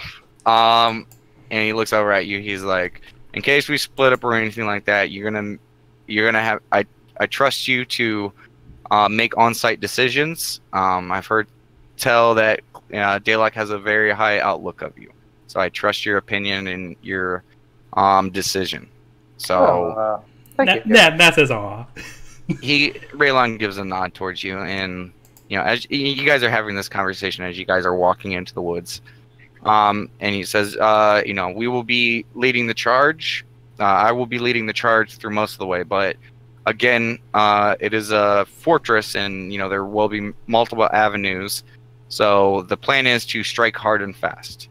If we have to break up, we will break up between the Platinum Band and the Onyx Circle, but do not break down more than that. And this needs to be as quick as possible. So if you guys are injured, try to heal yourself with any potions or any, assistance from Daylock, but we will not have time to rest. Once the raid starts, from start to finish, we need to get this as quickly as possible. We don't know if they have any avenues of escape, so we need to hit them with shock and awe. Understood. And the party rest, everyone agrees with that. And you guys go quite a little bit into the woods, and I was actually wrong. You guys don't go this way.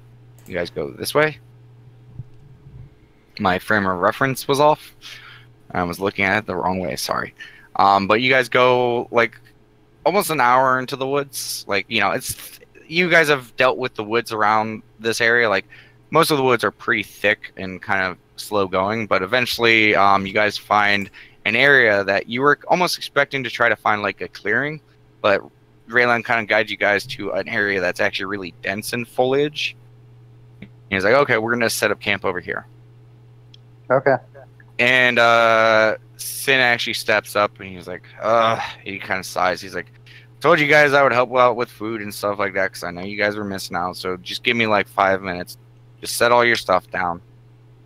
And you watch as Sin begins to pull out some of his components. He opens up his book, and he starts drawing symbols on the ground, and he starts chanting arcane language and stuff like that. And you begin, within like 10 minutes, he finishes setting up this little ritual, and then he casts it, and he finishes his chant, and there's like a arcane pulse that's like almost like a yellowish hue to it that pulses out. You're expecting something to happen. You've seen him cast rituals. Something always happens. That's walking in amazement. Yeah, and there's nothing. And then, like you're waiting for something to happen, it's nothing. And you look around, and there's these little, you see like little glowing like wisps. 1, 2, 3, 4, 10, 20, 50, 60, hundreds start to coalesce around this area. And Corn looks around, and he looks over at Sin, and he's like, These are nature spirits, aren't they?" And Sin nods towards him. And Corn's kind of happy to see it. You guys have no clue what he's talking about? Yeah. Would I be able to do a check for that, or like, do I have no idea? Who's trained in nature? I'm trained in nature. Now, are you trained in nature? No. Conrad, you can go ahead and roll a check.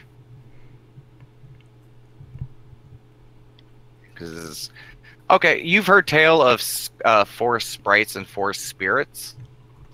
that sometimes will aid people, sometimes trick people. And you've heard tale that in the places like the Feywild, they're all over the place. But you've heard tale of, sometimes in the mortal coil, in the mortal world, you'll hear of travelers who have seen them.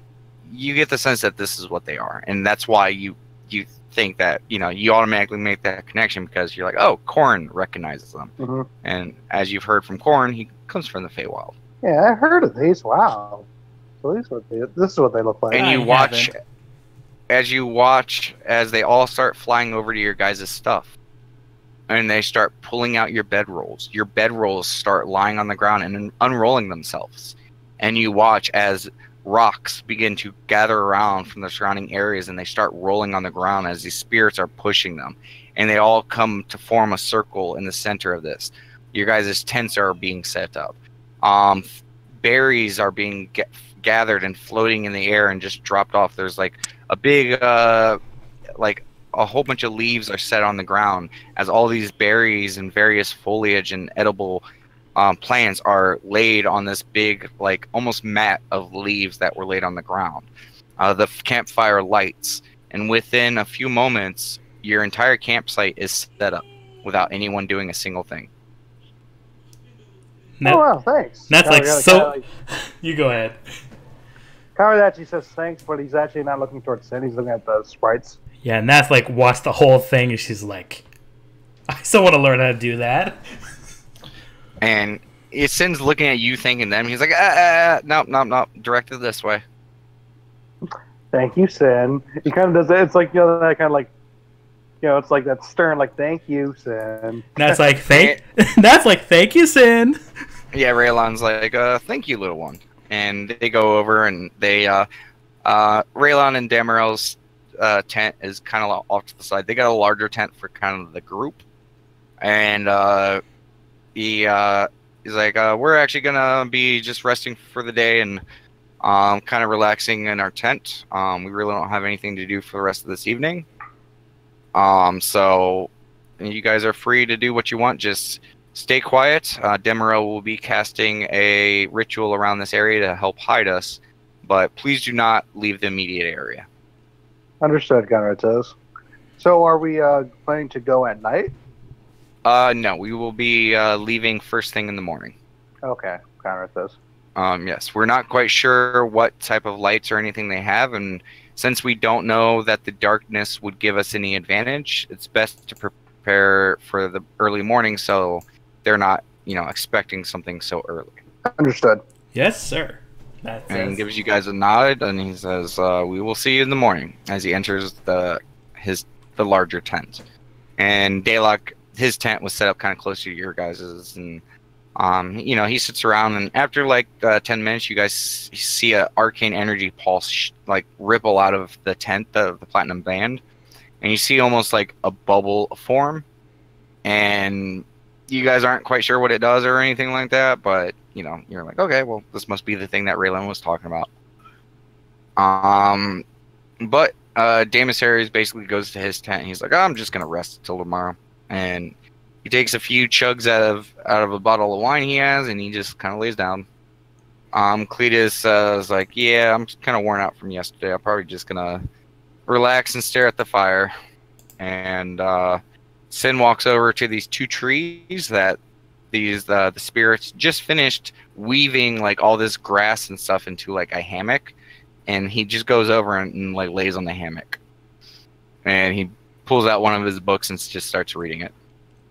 And Daylock is just sitting like at his tent, like with his head out of it, like the front end of his tent is open. He's just kind of sitting there smiling, watching everyone doing their thing. Like, that's like, I don't even Conrad's know. maintaining his gear. Okay. Nat, what are you doing?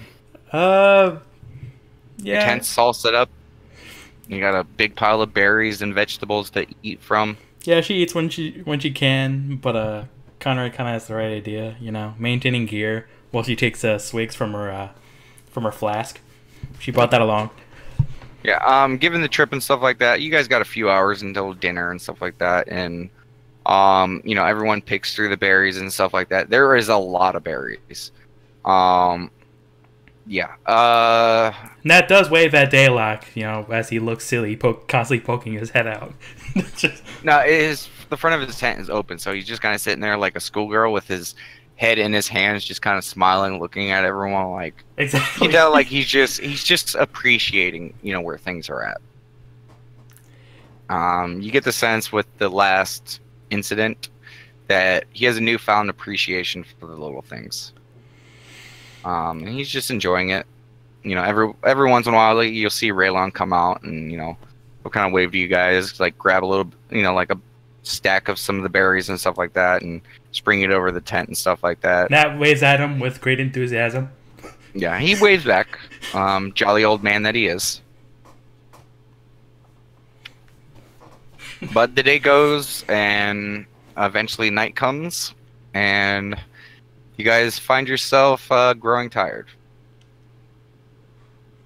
And, you know, there's a bit of tension in the air because you guys know what's coming tomorrow. But, so you guys struggle to go to sleep. You guys, you know, most people just remain quiet, but you can constantly hear everyone else like shifting and moving and stuff like that. And you look over and like Sin's still reading. And even though you're starting to get tired, you're just, you know, like day before Christmas kind of like you just can't sleep. Mm-hmm. Or, Restless. you know, yeah, you're just really restless. But, you know, eventually sleep does find you. And that is where we will end tonight's session. Woo! Go ahead and stop the stream.